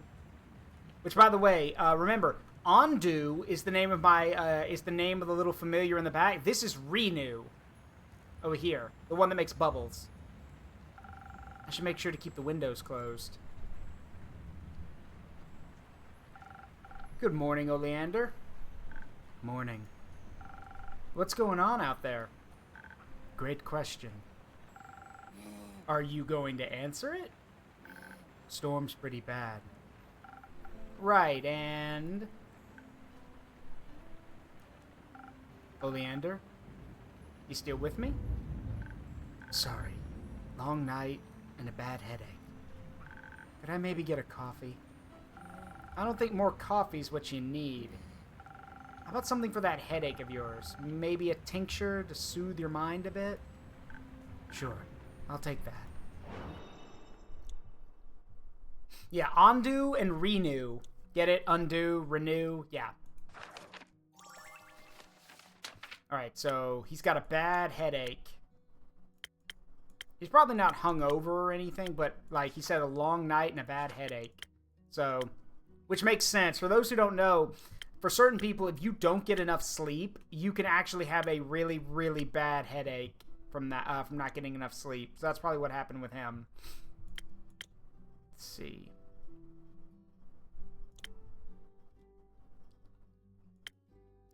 Let's go with peak sunrise. It is early in the morning, after all.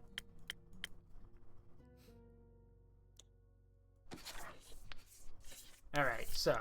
one peak sunrise coming up. One shot of charisma. Oh, I was saying 1 shot of charisma. 2 shots of dexterity. And 3 shots of intelligence. Oh, well. Never mind. Ondu, this is for you, buddy. I screwed up. Let's see. This'll work. Alright, so 1 shot of intelligence. 2 shots of dexterity. Actually, I'm gonna layer them. There we go. Like an actual bartender. You can layer the drinks. There we go, 1 peak sunrise.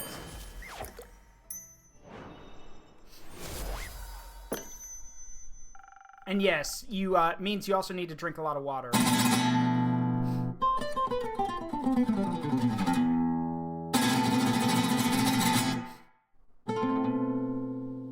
You're not trying to poison me, are you? What? Why would you think that? Your tavern seems to think that something intimidating just happened. No, it does that when I when I ace my way through making a drink. I didn't second guess myself this time, so that's why. So it's motivation. Yeah, basically. Now, anyway, this is the gentlest cure for headaches I have to offer. It's glowing purple. Yes, it is the gentlest cure for headaches I have to offer. Thanks. I feel... Oh no! Oh no? What? Should I be concerned? No, the tavern is just messing with you. Fuck off up there. Want to try telling me about the storm again? Fine, I guess I owe it to you. Quite frankly, it's a nightmare. The storm is causing an alarming number of people to get lost. On one side, you have adventurers who think now is a great time to look for treasure or personal fulfillment. Some of them even want to fight the storm, which is a level of stupidity I previously thought impossible. I mean, no offense to you, or your family, but need I remind you that Fable did, if you mention my sibling again, I'm going to slit your throat with one of these arrows. Got it. Got it. That wasn't in my history book. Yes, the tavern's right. Last I remember, you weren't such a jerk about me and my family. I'm not being a jerk. I'm just saying that you're over 200 years old. You should have expected this by now. Come on now. Surprise, motherfucker. Yes. Like the tavern said. On the other side, a whole lot of regular good people are in trouble too. They're wandering off the path deep into the Ashen Grove and unable to find their way out again. Compasses don't work at all anymore, and most people's sense of direction seems akin to that of stale bread. In summary, it's a mess. Oh, Bubbles. Yes, that's Renew. Don't worry. Blood for the blood god! Skulls for the skull throne! Is that barbarian still out there? Yes, he comes by every day to chop wood for me. Do you need all of that wood? No, but at least it keeps him distracted. Would you rather him be coming in here and screaming about all that? No. I think it would make my headache even worse. I recommend staying inside. Don't have to tell me twice. But that does sound quite strange. Strange is one word for it. Bothersome is another. What kind of storm do you think it is? No idea. It's nothing like I've ever seen before. Got any guesses yourself? It feels... And I recommend you pack some extra cheese with all of that complaining about your family. George! Sorry, he's a new familiar. A familiar that talks. Yes. Forgive him. He, like I said, he's a little, he's new. And he doesn't know proper etiquette yet. Sorry. Regardless, the storm feels somewhat primordial, but maybe that's just the nature of strange storms in general. I certainly haven't gotten any divine visions from the great sea serpent. Granted, he's been very quiet on that front ever since I retired. Primordial, huh? Figures. That explains the frogs. Sorry, the frogs? The frogs in the treehouse. The frogs in the what now? Sorry, I should have clarified. I'm talking about the adventurers who turned into frogs. What? Sorry. What? I'm still lost. Blame the storm. I think I'd rather blame your lack of explanation. Fine. Some adventurers got tangled up in some strangling scrubs.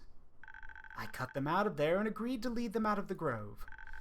There were 4 of them, each more reckless than the last. It was a hassle leading them back, especially with all of those aberrations haunting the storm. Not to mention that the adventurers themselves seemed to lack any sense of perception whatsoever.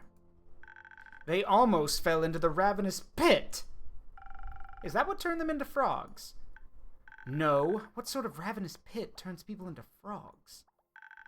When we were passing the boundary of the ancient forest, we ran into more of the aberrations. When we defeated them, they just turned into thick and surprisingly aggressive fog. And the fog attempted to engulf us entirely. I managed to fight it off, but the adventurers weren't so lucky. It went into their leader's eyes, which then turned a stormy purple, before she suddenly melted into water and got consumed by the storm. I lost sight of the rest as other aberrations started appearing, and when I found them again later, they had turned into 3 frogs. That's a fascinating side effect. What did you do with the frog venturers? I picked them up and brought them to Fable's treehouse. Made them a little water bath in the kitchen and locked them in there for now. That way they couldn't cause any trouble and the windows kept the fog out well enough. Did you leave them some snacks? Of course. Excellent. So what are you going to do to get rid of the storm? Yeah, there were 4. The first one, their leader got hit with the fog, turned into water, and then got swept up by the storm. Nothing.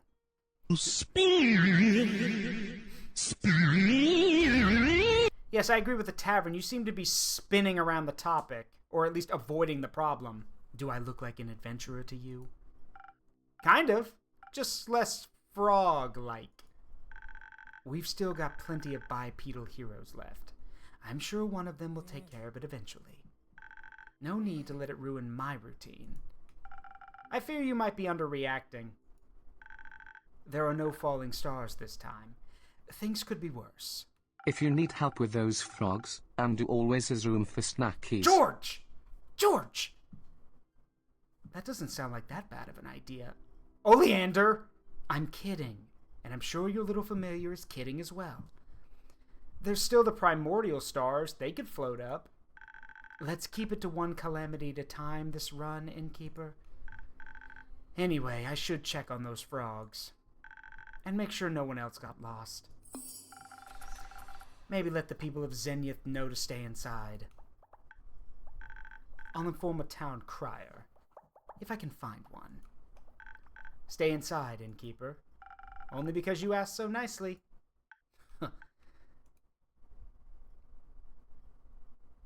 Man, how is it that... That is so weird. Oh. That's not normal. You guys are okay, right? Like, you guys are good, right? Y'all didn't walk through that, did you? Hi, Innkeeper.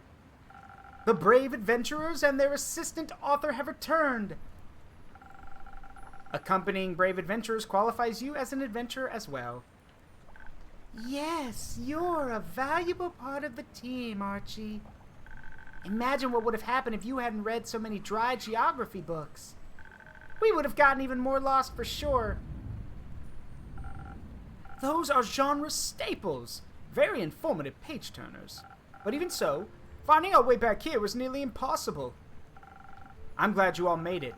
Did you find the second piece of Melly's puzzle? Also, it is very loud. I apologize about the storm. No need to apologize, but yeah, it is. And really someone loud. has to carry Melly's secret catnip stash. Hey, how does he know about that? George! That a new familiar? How does he know everything? Yeah, he's new. Don't mind him. He's just... yeah. Also, yeah, I apologize about the loud sound. That storm is raging. Did you find the second piece of Melly's puzzle? Yes! We certainly did! And... the puzzle is very hard. Even for me, the great detective, trademark. All my studies of ancient mysteries haven't been helping either. But we still managed to find some clues that we can chase after. Sounds like it'll be a longer story then. Is anyone in dire need of a drink before we begin? Me? I got you. What can I make for you today? Something fun. So I can tell you all about our adventure better. Blood for the blood god! Skulls for the skull throne! Actually, he's right. Some blood might be nice. We don't do blood in our drinks. How the hell is he still back there anyway? I thought he would have left by now.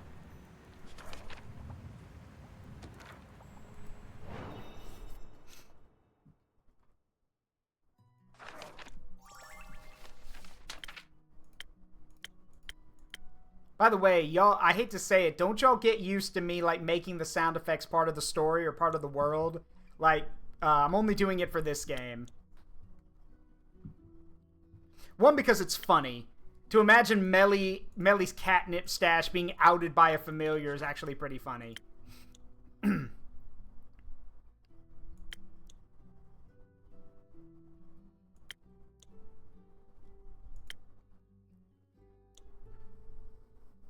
Right. One sunny breeze coming up.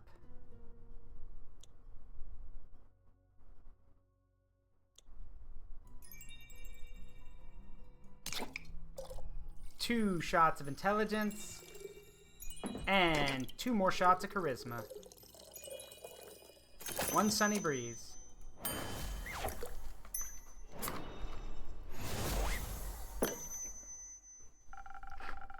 Aye!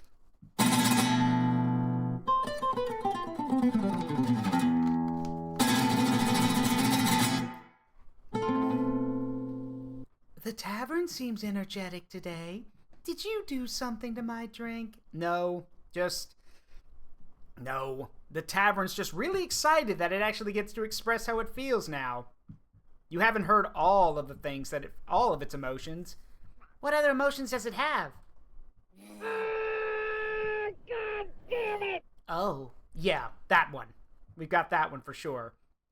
You should also hear it when... The good news is you haven't heard it get angry. It very rarely wants to kick people. Surprise, motherfucker! Oh. Hey, thought I said no swearing around children. Stop that.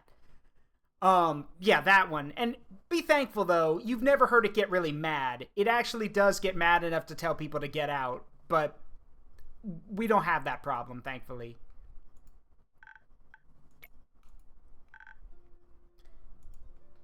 Ooh, she loves it. I do. But now, it's time to tell our story. Very well. Strengthened by your drinks, we headed south through the Moon Swamp toward Mossbury, until we could finally spot the sea. There was no city in sight, but we knew underwater wasn't far. Oh my, what does that mean? It means the tavern wants you to continue the story. It literally wants you to spin a yarn for it. It's in a story-hearing mood, shall we say. Oh, well, excellent. I'll be glad to do so. Right as we left the swamp and our feet touched the water, the luminous algae did its magic. It formed enormous air bubbles around our heads. I was a bit skeptical at first. I've read about shipwrecks and countless drowned victims, after all.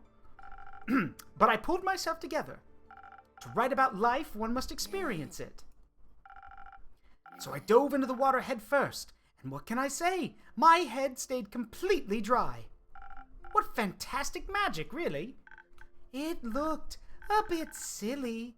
The bubble adjusted to the size of his hat, not his head. Just the tip of his feather got a bit wet. Meanwhile, Melly's bubble was big enough to fit her whole body inside.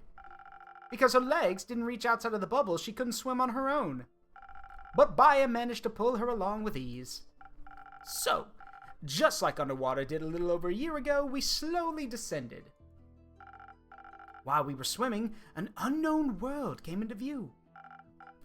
First of all, fish of all shapes, colors, and sizes. Swarms of glowing isopods. And large, monstrous creatures in the distance. The creatures didn't scare you. No, not at all. The drinks you prepared us made us swim incredibly fast. None of those monsters could even get close to us. But then, we could finally see the gates of underwater. It was like a dream. No. Even in my wildest dreams, I couldn't imagine the beauty of that sunken city. That wasn't in my history book. Well, of course it wasn't in any of the books. No one's seen it while it's been underwater, Tavern. Please, do try to keep up. Please don't. Please, Archie, don't. Don't aggravate the tavern. The travertine walls and marble pillars, the gentle magical light that illuminated the city and the dark ocean around it. The myriads of colorful, sometimes even glowing sea creatures attracted by the light. It's so much more beautiful than any description I'd read. What a wondrous place. And in a huge magic bubble, and there I thought my bubble was big. I'm so glad I decided to go on with you with such a wonderful adventure. Where else would I have found the right words and inspiration for my next story?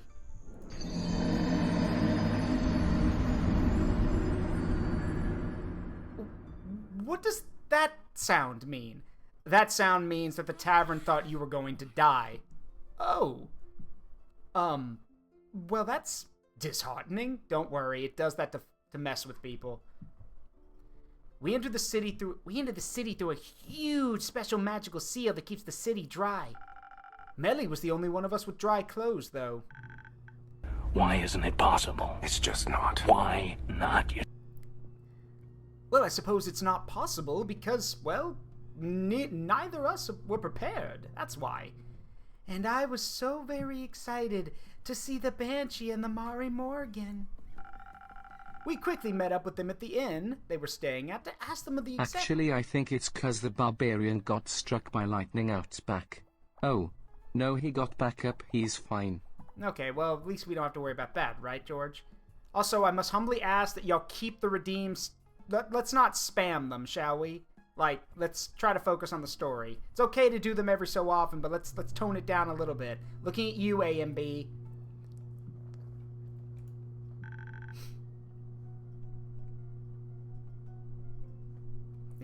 I showed them my cool puzzle piece, and the Mari Morgan said it definitely looked like the one she saw in the library. I was so excited, I was so close to solving my puzzle. They told us the way to the Colophian library, and then we were ready to go. They didn't come with you? No. Apparently, they'd made reservations for dinner and dancing that night. And we didn't want to interfere with their plans. It was their vacation, after all. But we promised to update them later. After another short walk, we finally reached our destination, the Colophian Library. Of course, we arrived there after opening hours, as was the plan. Which meant it was closed, but we had to get in somehow. So you got that break-in you wanted? Exactly. I can't wait to tell Neil all about our ingenious heist. There was an open window. My first ever burglary. Oh, boy. That was your first one? You handled it so well, I thought you were a professional. The window was on the second floor, far out of anyone's reach, or so I thought. Or I could ask for a grappling hook. Melly was already sitting on the windowsill. I felt a few cold strands of kelp wrap around me and... Well, the next thing I remember is lying on the dark wooden floor of the library with a horrible headache. It was difficult to estimate the correct height when throwing him. Baya? Yes? You do recall that normal people are a lot more fragile than you are. Yes? You could have hurt him. But I didn't. All that matters is that we got in without any major problems. After we made it inside, it was time to find the second piece of that mechanism. Have you ever witnessed the Colophian Library, Innkeeper? Yes, but it's been some time. Underwater hadn't sunk yet. I bet a lot has changed. You should really visit again sometime, Innkeeper. I don't think they'd let me in again. I'll make a mental note to ask about that another time. The light, polished marble and organic wood made for such a perfect combination. All those arches and tall bookshelves that towered above us mere mortals. And the highlight of the whole structure was the sun dome. The sun dome? The central part of the library is covered by a gigantic glass dome that fills every nook and cranny with warm sunlight. Well, at least until the sun sets, which looked amazing. It was really cool, but it also made me feel very small. You are very small. The place was so elegant, I didn't want to leave even a trickle of seawater behind. So I quickly got out of my cape and gloves and stored them in a nook next to our entry point. And then I began exploring.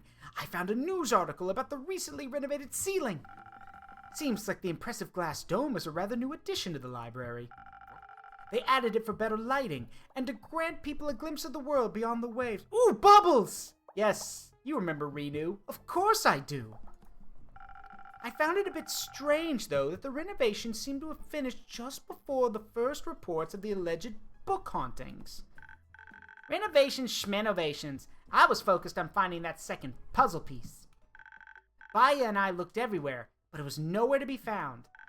We followed the Mari Morgan's directions to a T, and even found the damp pillow where it was supposed to be displayed. But no mechanism was in sight. I went back upstairs to see if I could find any documentation on where they might have stored it. Unfortunately, I couldn't find any information on their filing system. Instead, I found something far more interesting. An antique book that had collected quite a bit of dust on its spine. It contained stories about the creation of our planes, the dragons, and the mythical creatures they created. Such as spirits. Exactly. I found the description of a certain spirit called the Tempest. A powerful fire spirit created by Leviathan that reminded me of the one Melly freed. It's associated with, well, fire, passion, affection somehow, and, listen to this, storms.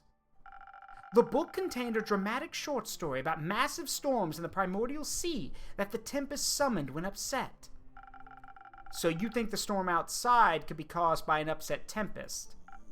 Bingo! But why is it upset? I didn't do anything.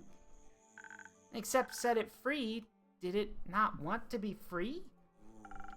Did the book say anything about a mysterious mechanism, Archie? Well, I couldn't quite finish reading it. While I was leafing through it, I got distracted by a peculiar wet trail on the floor. And sure, it could have been from Baya or even me. But then I realized the trail led to where I had left my cape and gloves. Driven by curiosity, I decided to follow it. When I arrived, there was only one single glove left on the floor. The curse of the library! It was so odd. Did my clothes come to life all of a sudden? Or did someone take them? We were supposed to be alone, after all. At least, so we thought. At first, I thought I was imagining things. You know, maybe being underwater isn't so good for your psyche. It's not, actually. Fun fact, out of character here.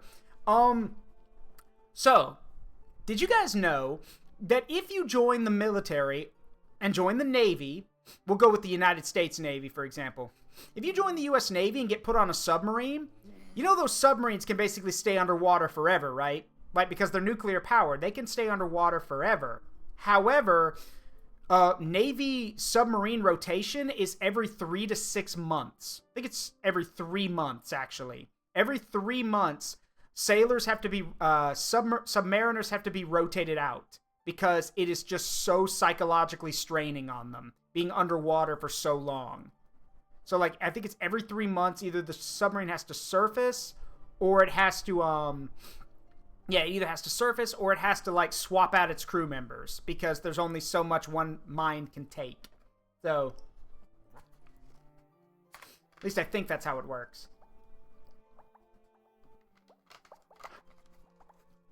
And or a combination of both. Correct. Actually, let me check that. Hold on.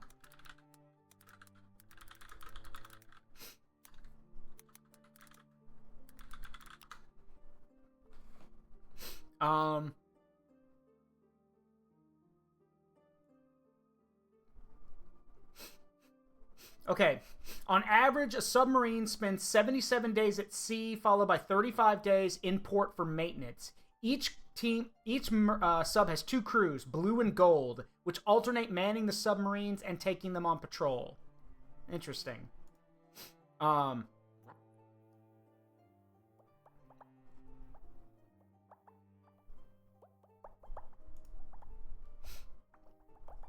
Yeah, each crew may serve for around 60 to 80 days before resurfacing and rotating out. So yeah, it's for psychological reasons.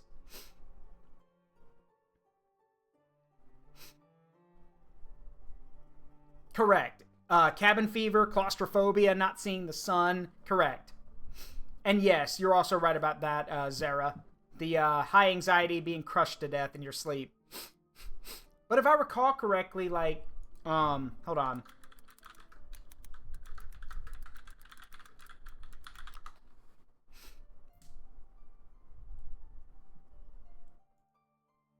I'm pretty sure, like, I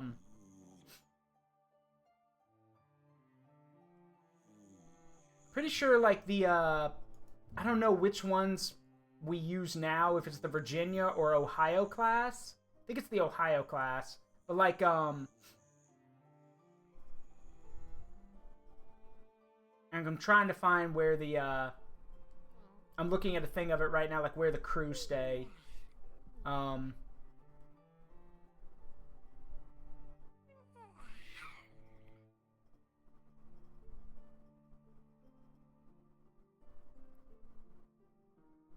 Yeah, it is, like, super cramped. Like, I don't care how much you're paying me. I don't know how, yeah, I honestly don't think I could, you know, because they try to fit a lot of stuff on those submarines for guys. Like, I think some submarines have, like, small, very small gyms and stuff, so you have stuff to do. But otherwise, like, yeah, it's, you're going to be busy most of the time. So... But then I heard it as well. A soft rustling sound I've heard many times before. It was the sound of pages turning, books being opened and closed. As if the library was full of people reading. And then I felt something nibbling on my boots. I looked down and at first I thought I had just stepped on a book that had fallen off the shelves while we were rummaging around. And I saw teeth. And a tongue. The book was alive and it was eating my shoe. She screamed so loud it was a miracle none of the guards heard. But I knew exactly what we were dealing with. They were creatures I'd read about numerous times before. Every fictional adventurer runs into them at least once every few books. A mimic?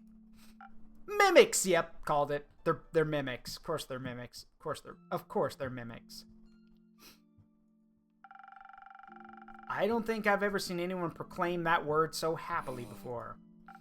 Well, it was my first time actually seeing one in the wild. Though I would have expected them to look more like treasure chests. Or doors. Or like this countertop of your tavern. Yeah, let's not imagine that. Suddenly the whole floor was swarming with books. Books with dozens of long pointy teeth. Books that wanted to eat me alive. Forgotten were our plans to find the mechanism. We had to defend ourselves first. I'd read enough about mimics to know exactly what to do in such a situation. I drew my rapier to defend us, but well, my weapon wasn't really needed. Your drinks made us so fast, those evil books couldn't even get near us. And they stood no chance against my witchcraft. Whips made out of kelp were snapping the mimics apart like twigs. Good thing they weren't actual books. That would have been a horrible sight to behold. As I was taking notes on my friend's heroics, I heard a particularly wet sound coming from across the room. I stumbled toward it, nearly slipping on the numerous pages scattered on the ground. And lo and behold, there were my missing clothes! A poor mimic had tried to swallow them, but ended up spitting them out. Maybe they tasted like old books. Or wet socks. Hey, those books were so hungry, they were trying to eat everything in their path. So naturally, I started hunting for the book that must have eaten my puzzle piece. I was sure it had to be somewhere around all those angry pages. And guess what? I spotted it. The mechanism was inside what looked to be a tome of ancient arts and crafts. I yelled out for Baya to restrain the book, then I leapt forward and snatched the mechanism right out of its maw. It was covered in mimic goo, but I could still see the citron underneath. Obviously, we didn't have time to investigate it right then and there. So I yelled, "Come on, let's get out of here," and quickly jumped out of the window. I picked Archie up by the waist and slithered down the outside wall. I could still hear the mimics wrestling around inside, but none of them chased after us. We made it out! I survived my second adventure! I mean, the adventure wasn't over just yet. We still had to get back to the surface. We snuck far away from the library until it felt safe enough for us to simply blend in with underwater's evening crowds. Afterwards, Baya bought us a postcard to update the Mari Morgan as well as a souvenir for... Who was it again? Fable's brother. Yes, I got Oleander some coral sprigs. That's quite lovely. Indeed. Anyway, after that, we made it back to the barrier seal and then back into the sea. As soon as we stepped outside, the magic bubbles returned to us. We made it back to the surface with no issues. Well, there was one issue. I don't know how. Maybe it was the strange storm, but we accidentally swam south instead of north. I was really confused. I didn't understand where my swamp had gone, or why we were standing in the middle of some mud flats. It was clear we were stranded by the Wadden Sea. Hold on.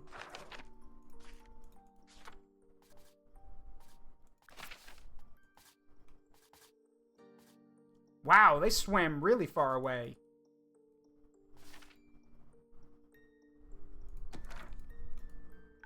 But it was already so late, and we were all pretty exhausted.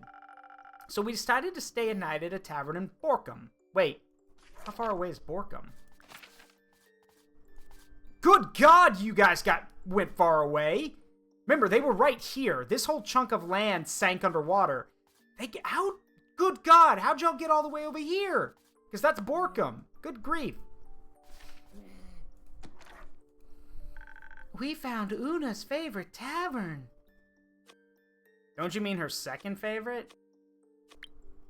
Huh. I'm pretty sure she said favorite.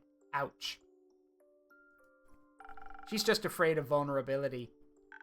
Speaking of taverns, innkeeper, could I order a drink now, please? This dramatic tale made me thirsty.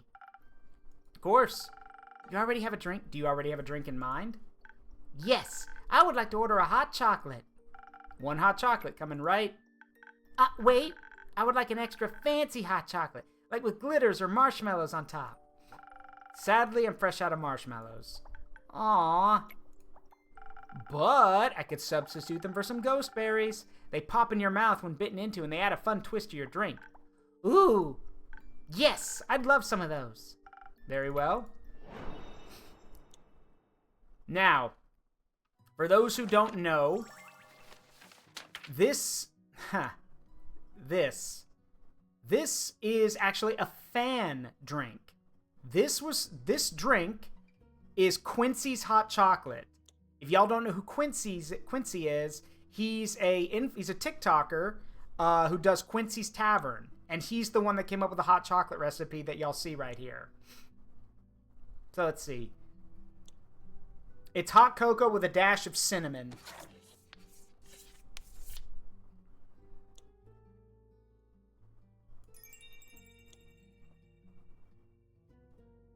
Alright, so 1 shot of Constitution. And then top it off with Dexterity.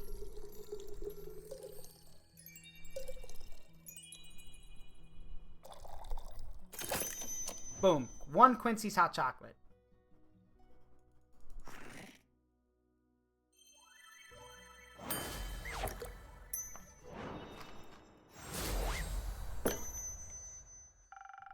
How's your hot chocolate? I love it. It's sweet and warm and perfect. Anyway, please continue. You arrived at the tavern.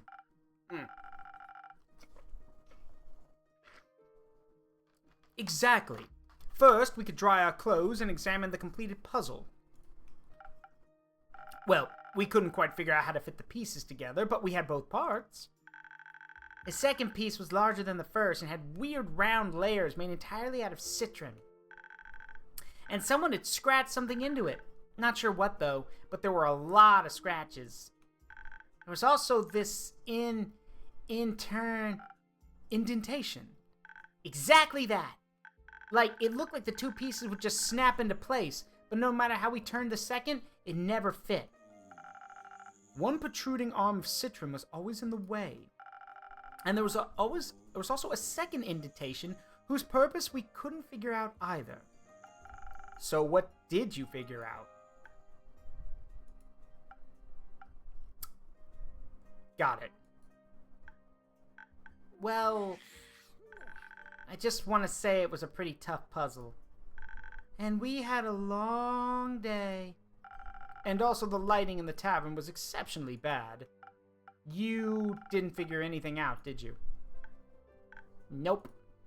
We worked so hard to get that second piece, but it seemed like something was still missing. Well, hey, you got the piece, though. That's what matters. And I really wanted to fix what I had messed up. So the tavern may not have had the best amenities. What it did have, though, was a peculiar guest who overheard our frustrated sighing. Turns out he was a researcher who also got lost because of that strange storm. He was on his way to Zoford and ended up in Borkum, just like us. And he was very friendly. He told us he got attacked by an angry fire spirit on his way out of the Forbidden Valley. And the spirit's description sounded eerily familiar. He got away and tried to make it back home. Apparently, he'd just finished his research assignment on the eating habits of giant toads in the Forbidden Valley. But he lost some of his notes running from the spirit. Which got me thinking, if we can't figure out the puzzle, we'll just have to figure out the spirit instead. Hooray! I decided we'll follow it to the Forbidden Valley. The researcher gladly gave us directions on how to get to their research outpost. Not that they're very useful with the storm going on right now. So that's your next destination, the Forbidden Valley. Yes! I've heard it's a dangerous place. The researcher said the same thing. He said there's a huge poisonous lake you have to pass by to even get in. That lake sounds like a beautiful place. Yeah, beautiful and not at all bad if you fall in. Sounds so not scary and safe and normal. Melly, are you sure you want to go? Yes. No. But I want to solve this riddle and fix the mess I made. You know it's okay to take a step back from time to time. But I'm Faceoa's greatest detective. I don't want to be a coward. You're not a coward. You're responsible. If you don't think you can handle this, it's okay to ask for help. Sometimes that's the smarter thing to do. Exactly. There's nothing wrong with not being able to do everything yourself. It would be a very lonely world if there was. Gonna take a picture of that? I'll go collect clues in the valley for you, Melly. And I'll bring the puzzle back safely to your paws, like the best assistant. Okay, thank you. To be honest, I'm kind of relieved. I was really scared there for a moment. And I trust you to solve this case for me. Very well then. I'll write up a quest for it post-haste. Wonderful. But we might need a few more brave adventurers for this journey. I'll start asking around. But before I leave, after all that talking, I'm in dire need of a drink, dear innkeeper. Of course. Anything specific? Maybe something that'll steel my vocal cords for recruiting more assistants to protect me. Leave it to me. One steel tonic coming up.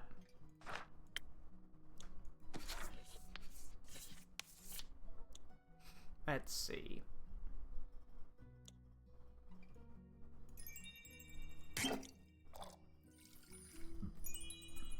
Two shots of Constitution, one shot of Ignis, and one shot of Dexterity. One steel tonic coming up.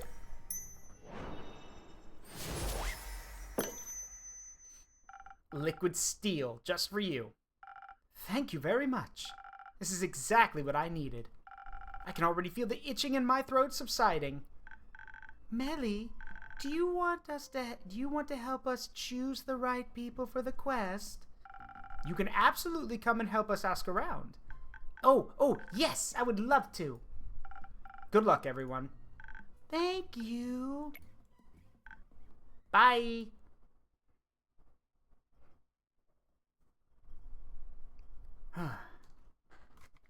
Right then.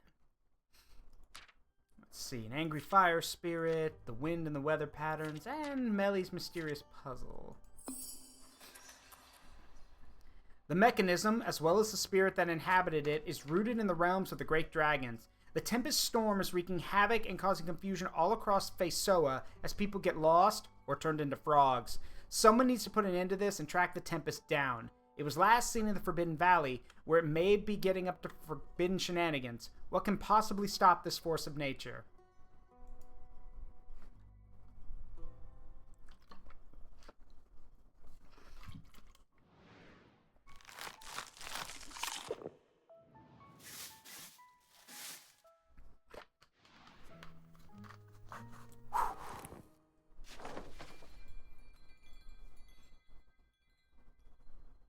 Oh!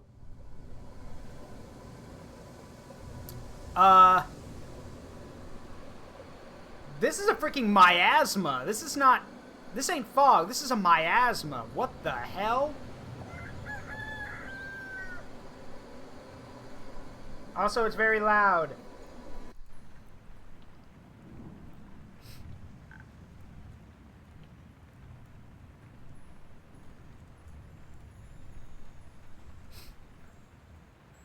Let's see.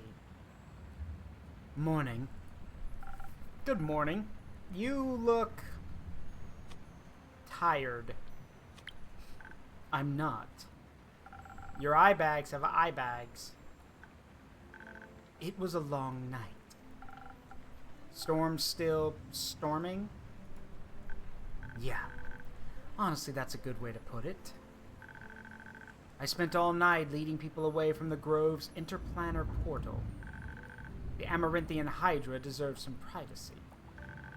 And I really don't want someone accidentally wandering into Avalon. The Frog Venturers kept trying to break out of the treehouse too. I barely even had time to look after Fable's vegetable garden. Do you think they're okay? Do you think the storm has reached Velos too? Are they equipped to handle it? What if they stumble into the Twilight Chasm again? Hey, I'm sure they're okay. Fable's gonna be alright. You worry too much. You sound like Fable. Do I? That's, thanks. That, means a lot, actually. Look, you already know they were my favorite guests, so, yeah. They're gonna be okay. Plus, they've got Neil with them, so don't worry. I spent a lot of time with them. They went from worrying about everything to telling me I worry too much. But what if they worry too little now? Then you'll have plenty of time to scold them for it. For now, trust in them and their friends, alright? Fine.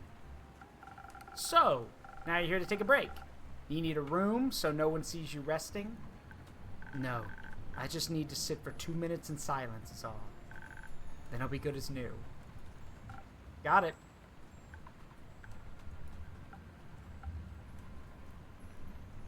Thank you for the care package.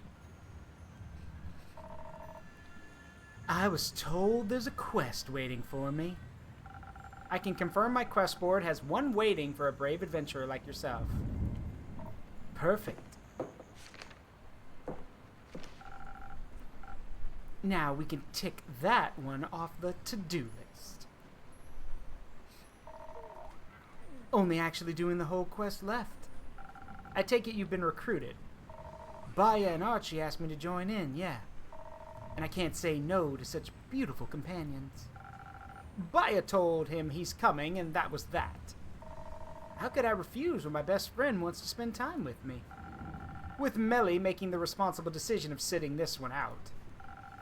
We really needed a fearless leader for the quest, so of course we'd ask Voy. Fearless leader? I thought I was coming along for support. You know, play a cool musical number while you guys do some kick-ass moves? Every adventure needs a leader, and you have the most charisma out of all of us. I mean, I guess I could try to lead? Voyage, the fearless leader. I can see it now. You can? Of course I can. You've got charisma and guts, and you're working on that confidence of yours. Plus, they clearly trust you, and you care for their well-being. Nothing more important in a leader than empathy for their troop. It can't be that different from leading on stage, I guess. I'll give it a shot. And if you ever feel lost, we'll help you as best we can. I do have a question, though. Archie, are you sure you want to go? Collecting inspiration for your books is all well and good, but the Forbidden Valley is one of the most dangerous places on Gaia. Didn't you want to stay away from quests like this? Baya said the same thing. She's worried sick for him. I suppose that's fair. This quest has the potential to be quite dangerous. I don't fancy myself much of a daredevil anymore. But the Forbidden Valley was one of Theo's biggest interests. He knew practically everything there is to know about it. So, naturally, I absorbed a lot through him.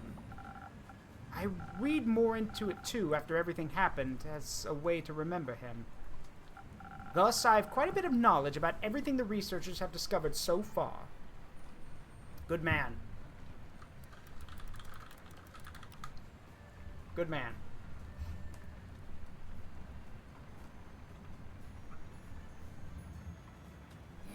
One moment, I'm checking something.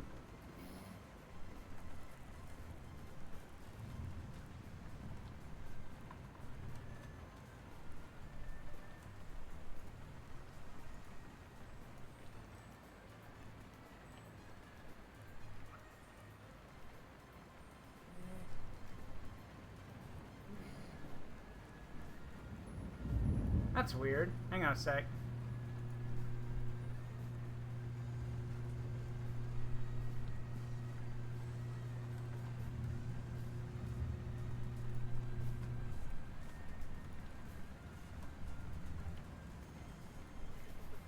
Huh, that's odd. I'm trying to remember who Theo is. I had to check my character thing. I'm trying to remember who that is.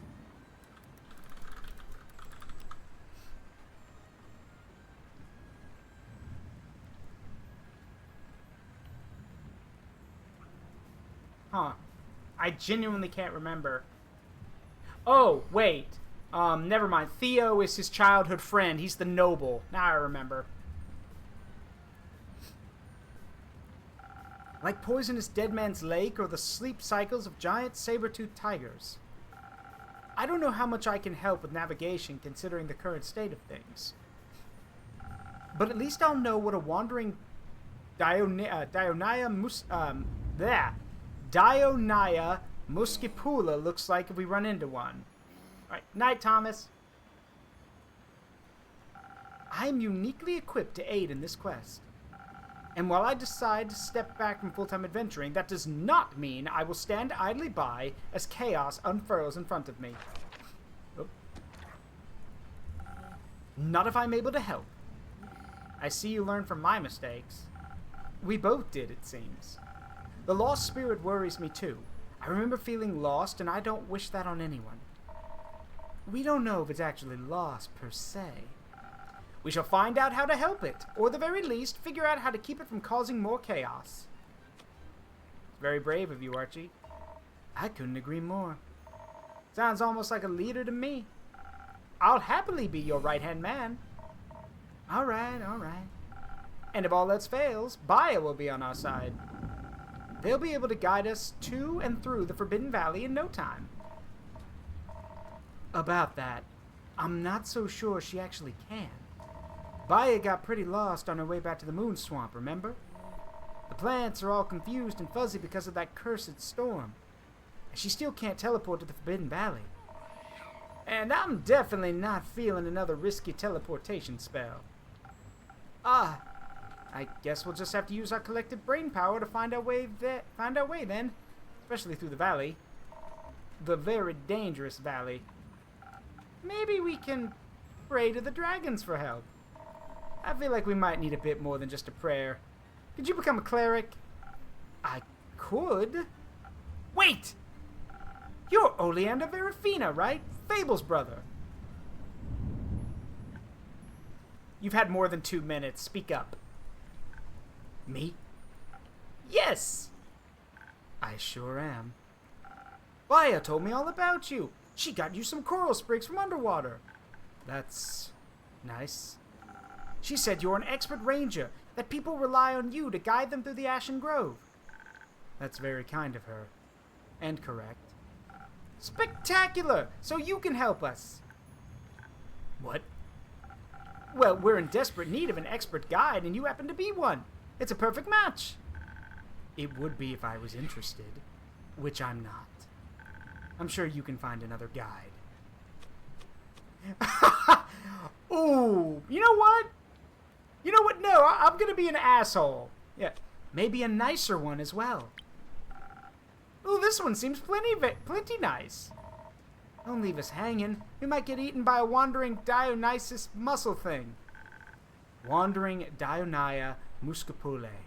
They're mutated Venus flytraps. Ah, so you were eavesdropping on us then. Aren't you fascinated by the valley? Fascinated, maybe, but it's far away and far too hostile to mortal kind. Fascination should never make you reckless. Imagine the unique flora and fauna we could encounter. And imagine all the people you would help with this. Imagine all the people I would abandon. Your sisters can take over some of your duties, I'm sure. And what if something happens to them? What if something happens to them or someone else because you sat here and did nothing? With your help, we'll solve this so fast they won't even notice you're gone. And we're very pleasant traveling companions. Archie can info dump about all the weird creatures on the way there. Innkeeper, get me out of here. Fine. All right. Really? Thank you so much. You've lifted at least 60 million pounds off my heart. Now all we need is a delicious drink from you, dear innkeeper. I'd never refuse that request. What can I get you? We could certainly use a hefty serving of defense. The Forbidden Valley is deadly. We need to be hardened against anything. I'd also recommend some strength in case we come across hostile creatures we can't avoid. I certainly hope we won't. Don't worry, Archie. We'll protect you. As should the drink. When we encounter the spirit, we should also be resistant against at least some of its magic. I imagine you still have something for fire resistance? Of course I do. Perfect. Let's go with that then. Wait a minute. We don't have to go all survivalist here. Don't we want to survive? Sure, but we also want to have some fun, right? And be, like, smart and stuff? That certainly seems like a lost cause. Ooh, shit! I think we should figure out what's up with the spirit. Archie, since Melly gave you the mechanism, maybe we could show it to the Tempest and ask what it's all about. If it's not very chatty, there's an outpost full of researchers out there. They're bound to have some smart people ideas. And as for the monsters, we can just stack them on dexterity. Sneak around them, run away, you know, the classics. And we'll top it all off with some smooth inspiration. My favorite. That'll give us a leg up on whatever we decide to do. That sounds incredibly negligent. And yours sounds unnecessarily violent. I could see the appeal of both. Innkeeper, I trust your intuition. Defense, strength, and fire resistance stand a chance in any fight. Or charisma, dexterity, and inspiration so we can try to figure out what's going on. Well, let's see what my intuition has in store for you. Ugh. I hate this. I hate it.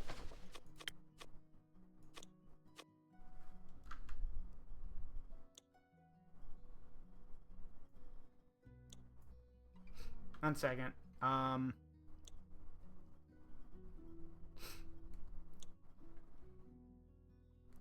checking something.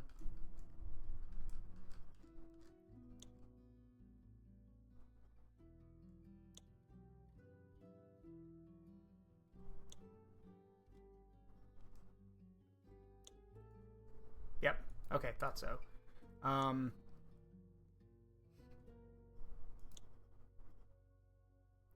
Apologies, everyone. I'm checking something.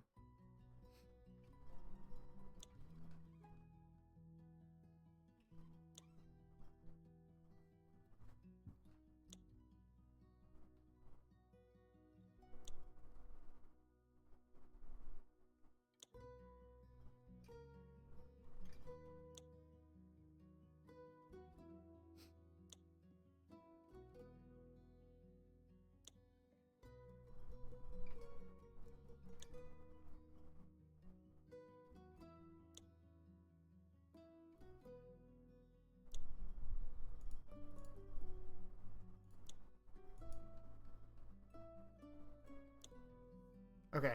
Sorry, just had to check that. Great.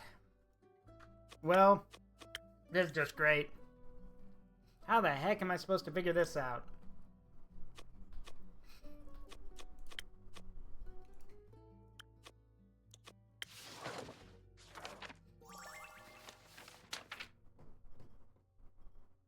We are going somewhere incredibly dangerous, but we have no information about what we're dealing with here. So, like, I don't really know... Like, how are we supposed to handle this?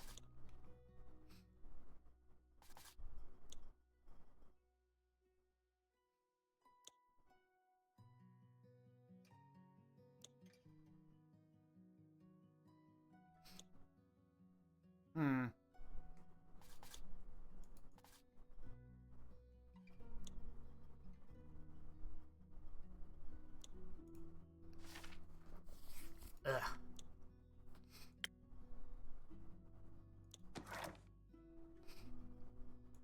I think.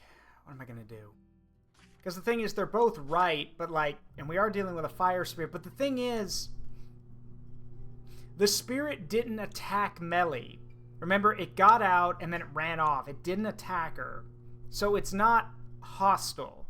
It's just trying to figure out what's going on. So we could go with the conversation piece, but the problem is that they still have to get there. And the place is dangerous, like Oleander said. So, ugh. Y'all see my frustration here. I don't know, like, what's the best option. Because, yes, like, Oleander is right. The place is incredibly dangerous, and they need to be able to fight their way through if they need to. But...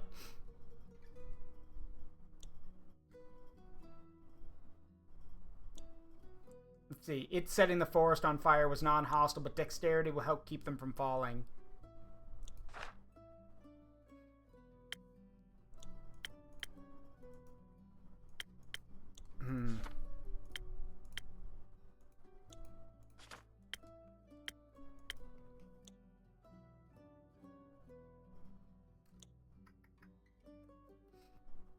Alright, we're going to take the charismatic approach here. Mainly because with Oleander, they can probably navigate their way through everything. And Archie and Voy are not stupid. So hopefully things will be okay. But with this way, they can at least find out what's going on. So we'll do that. I have saved in case we make a mistake. So, alright, we need something that's charismatic and dexterity boosting. So...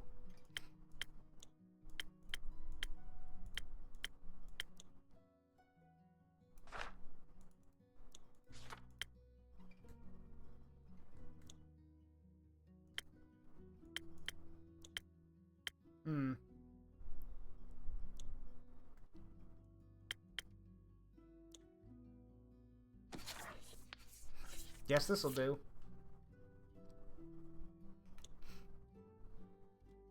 Voy isn't... can't... No, Archie's not stupid. Curious, but not stupid.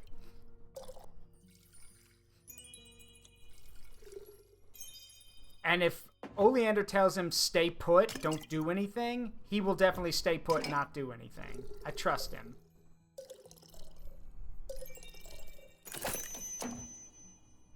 Alright. One sunny breeze.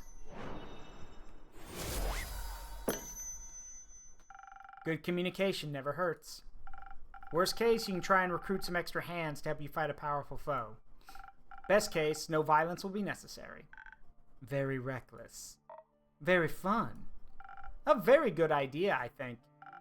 Don't worry, Oleander. We maxed out our stealth skills. I highly doubt that. But I'll make sure you follow the correct path. What happens aside from that is none of my concern, I suppose. Thank you for your help. We're off to pick up Baya, then. Look forward to our charismatic tale. Why did I say yes to this? It'll be fun, I promise. Let's stay positive. Lead the way, Archibald. I think you probably should. I remember the last time we visited another tavern. The innkeep asked why we were carrying so many weapons, and we answered mimics. He laughed, We laughed. The table laughed. We turned the table into an impromptu knife block. All things aside, had a great time.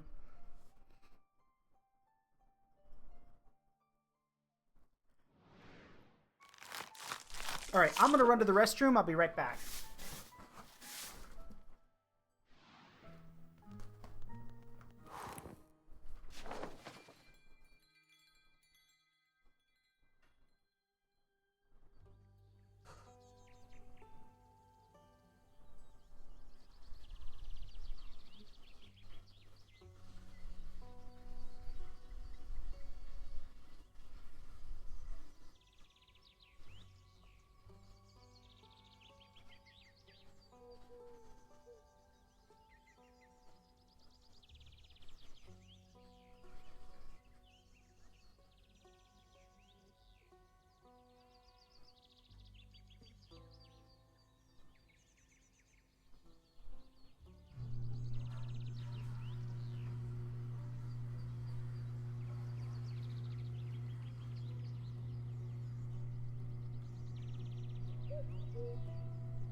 I return.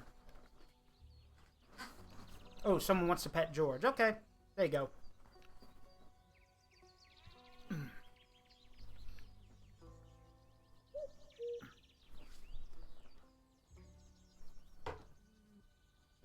Sorry, I had to fill up my water bottle too. All right, back to it.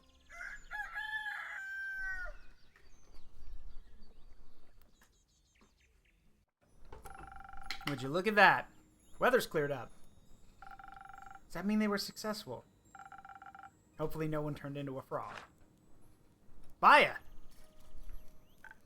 Please make room for the great voyage. Applause. Applause! Ta-da! It is I, your favorite voyage, here to take you on a journey. I'm the great leader of We forgot to come up with a group name. The Bog Bodies. The Bog Bodies. Welcome back. Where's the rest of your famous troupe? Also, I'm sorry if y'all hear crunching. I'm eating pretzels. Outside. They got distracted by the flowers outside. Lovely. I don't have any flowers to offer you. How about a drink?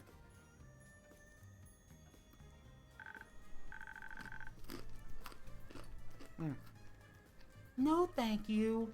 I'm going to let Melly know all about our case. You're a wonderful assistant, Baya. Thank you. I'll send the little birdies inside. What? So they get along now. Splendidly. They didn't stop talking the whole way back. Innkeeper, your forget-me-nots are looking gorgeous. Thank you, Archie, as do you two. Are you trying to charm a story out of us? Yes. Well, it's working. Prepare for our wonderful tale about saving Asteria from the Tempest wrath. Before that, can I offer anyone a drink? Please. I've been craving one the whole way back. Perhaps something with the fang of a colossal saber-toothed tiger? Oh, we saw one on the way through the Forbidden Valley, and it was breathtaking. On it.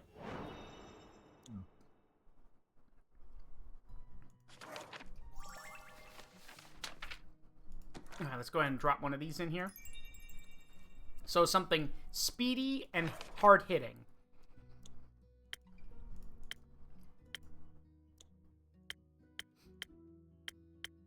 Oh, that's easy then. We'll just go with Ocean Fizz. Alright, 2 shots of Dex. We are going to layer it, though, so 1 shot of Ignis. And another shot of Dex. And then top it off with 1 of Constitution. There we go.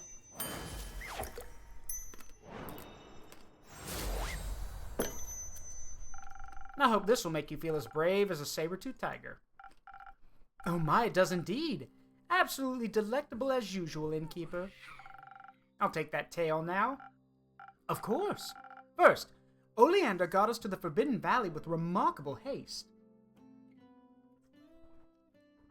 Why does he look so pissed off then? It was difficult to navigate through the storm, but my traveling companions weren't all that bad. Did you just knock over some bottles? Yeah, don't worry about it. I'll clean them up later. We were faster than I thought we would be. Making it through the gravel mac was difficult, but it was nothing compared to Poisonous Dead Man's Lake. Did you know there's creatures inside of it? No, and I would have been fine not knowing. As if. You're nosy. True. They tried to drag us into the lake, and we dropped the mechanism. It almost fell into the corrosive waters. But Baya caught it just in time. And then Voy had an idea. He saw aberrations appearing in the fog not too far from us, and he ran towards them. We followed him, of course, as did the lake creatures. The aberrations latched onto them, and while our foes were busy fighting, we escaped. It was pretty smart. Thank you. It was a super close call. My heart is racing all over again. Could I maybe have a drink to help me calm down? How about one of those 1,000 winds, since we stopped a storm and all? Perfectly on theme. 1 second. 1,000 winds.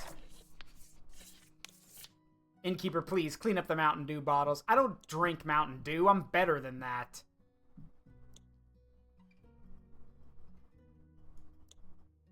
Let's see. I'm better than that. Real innkeepers don't drink Mountain Dew.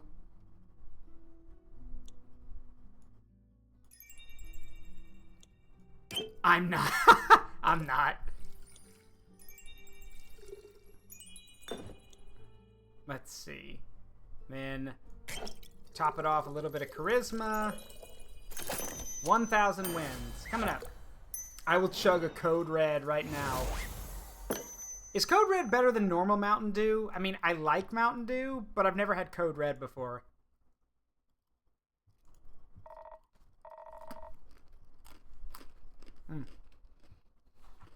This tastes awesome. I feel like I'll start floating any minute. Anyhow, Lele. Who's Lele? Lele led us deeper into the valley, which was fascinating. Oh, you mean Oleander.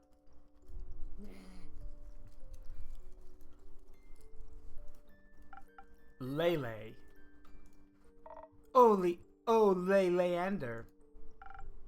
Obviously. Maybe we should write down what we saw in the valley. Like in a book. Well, you write those, right? And they're pretty good. So maybe you, could make something like a guide. I'd love that. We should definitely do that. We were brainstorming what to do next while hiding from one of those frolicking fly trap things, when Archie suggested asking the researchers for help. I thought perhaps they could point us in the spirit's direction. The Forbidden Valley is quite large, after all. Finding the settlement itself was difficult. So Voy told us to put our heads together. Metaphorically, of course. Archie told me about the mutated elderberry bushes the researchers had said he planted near the outpost. So I found a mini-eyed squirrel, and Baya convinced it to lead us to the bushes. Worked like a charm. The researchers were happy to see us, once they stopped thinking we were stormy aberrations. They're a strange bunch of people, but they're also very kind.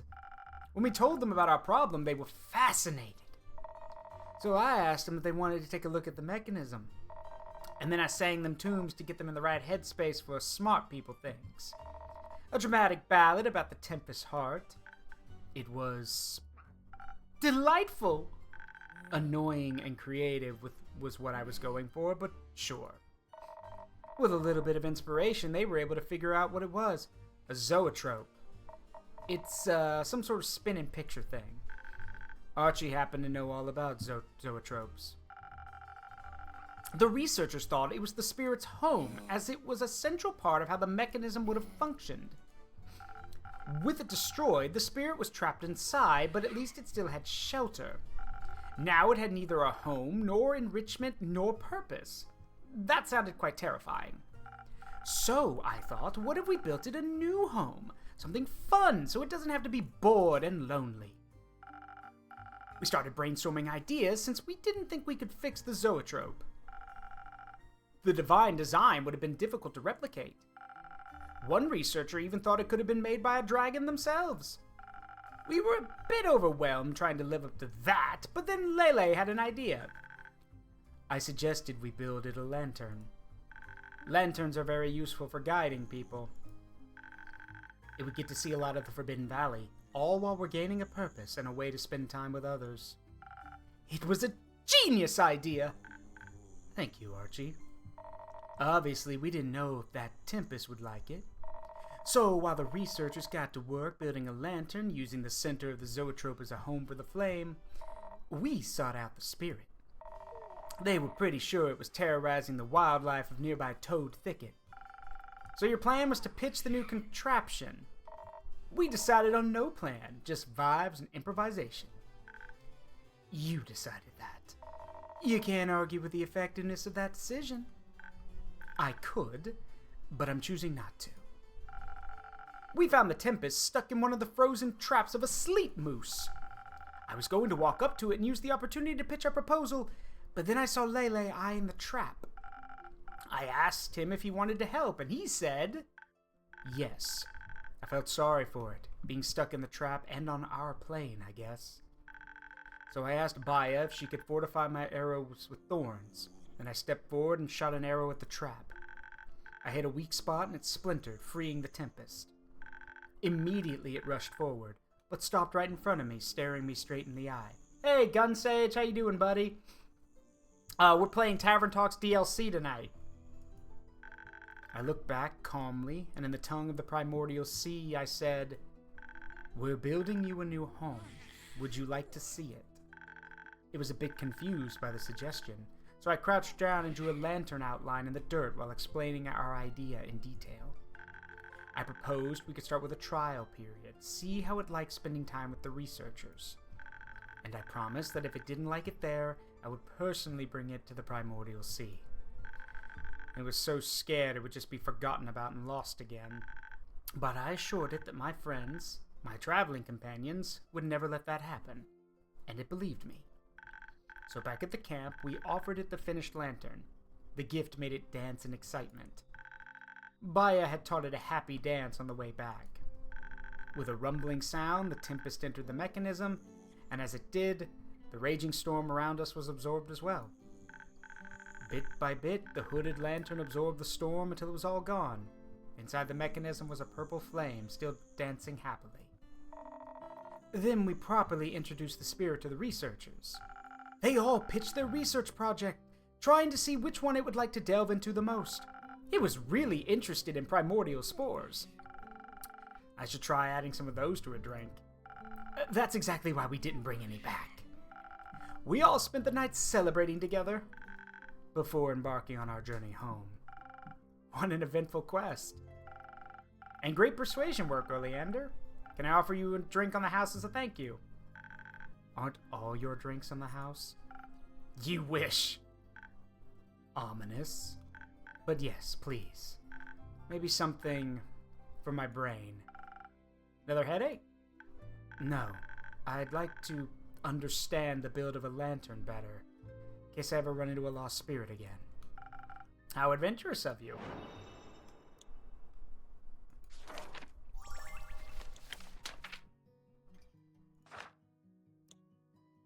Let's see. Let's try out a silent owl for him.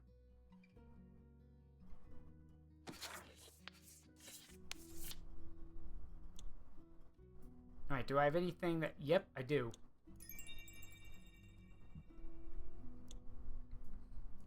So, we've already got that shot of dexterity, so... Top it off with 3 shots of intelligence. And 1 shot of...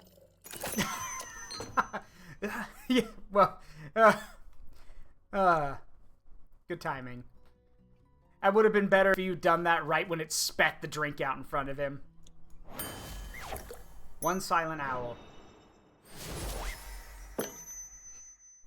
Here, I hope this will brighten your day like a magical lantern. Your drinks are far too good to be free. You know that, right? Is that a complaint? No, it's a compliment. Thanks. So now you're all going to take a nap. Nah, we're helping Archie with his travel plans. Travel plans?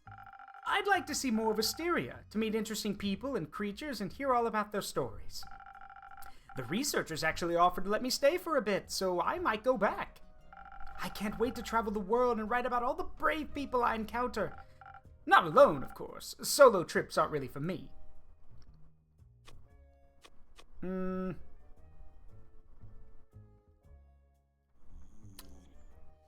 What? You should take Oleander along. I'd love that. I wouldn't mind either, I guess. As long as we're not gone for too long. The Grove and all. Of course. Did you hear that Asterion has breached... What? Asterion has breached the Vatican. What? We'll start small. How do you feel about Boreas? Excited, to be honest. Excellent. Sounds like there are a lot more adventures waiting for you. Aren't there always? Life's just a never-ending chain of adventures. And we can't wait to tell you about all of them. But for now, how about we go check on those frog venturers in Fable's treehouse? Good idea. Can we bring them by the tavern afterwards? Anytime. I'll get a drink ready for them.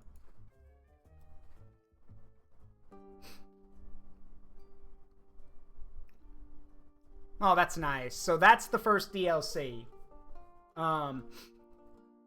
Yeah, for those saying, wait, that's it? Yes, because this was just meant to be a brief story content edition. So we can catch up with some of the people. So more stuff will probably be coming, but this was good. A good first step in the right direction. Plus it's cheap too. It was only like $5, so. My one complaint, I think, is that, well, actually, it's not fair to really say it's a complaint. My one thing is that we didn't really see a lot of Clay. He had one scene, and then he left. So I feel like we should have gotten to see more of him. That's just me, though. Oops, didn't mean to click that. Also, it feels kind of, even though we didn't get to see them, it feels kind of frustrating to not have the characters be in the guest book. Because, we know who Fable is. We know who Neil is. But they're not in there. So it feels kind of weird to do that. Oh well, though. But with that said, yeah, that's it for now. Tavern Talk, I hope, gets more stuff. I really do.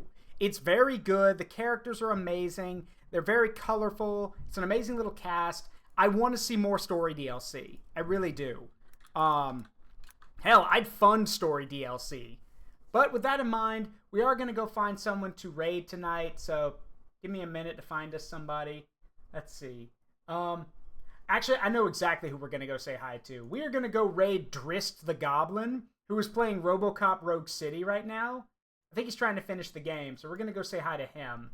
Yeah, let's go do that. Because I don't see anyone I know playing Tavern Talk. So, let's get this raid started. As always, it has been a privilege and a pleasure to entertain all of you. I hope you had a wonderful time tonight. I've been Saruk Windcaller, and remember, at the memories we make in life, good and bad make us who we are. Don't trade them for anything. Love you guys. See you all tomorrow. Bye-bye.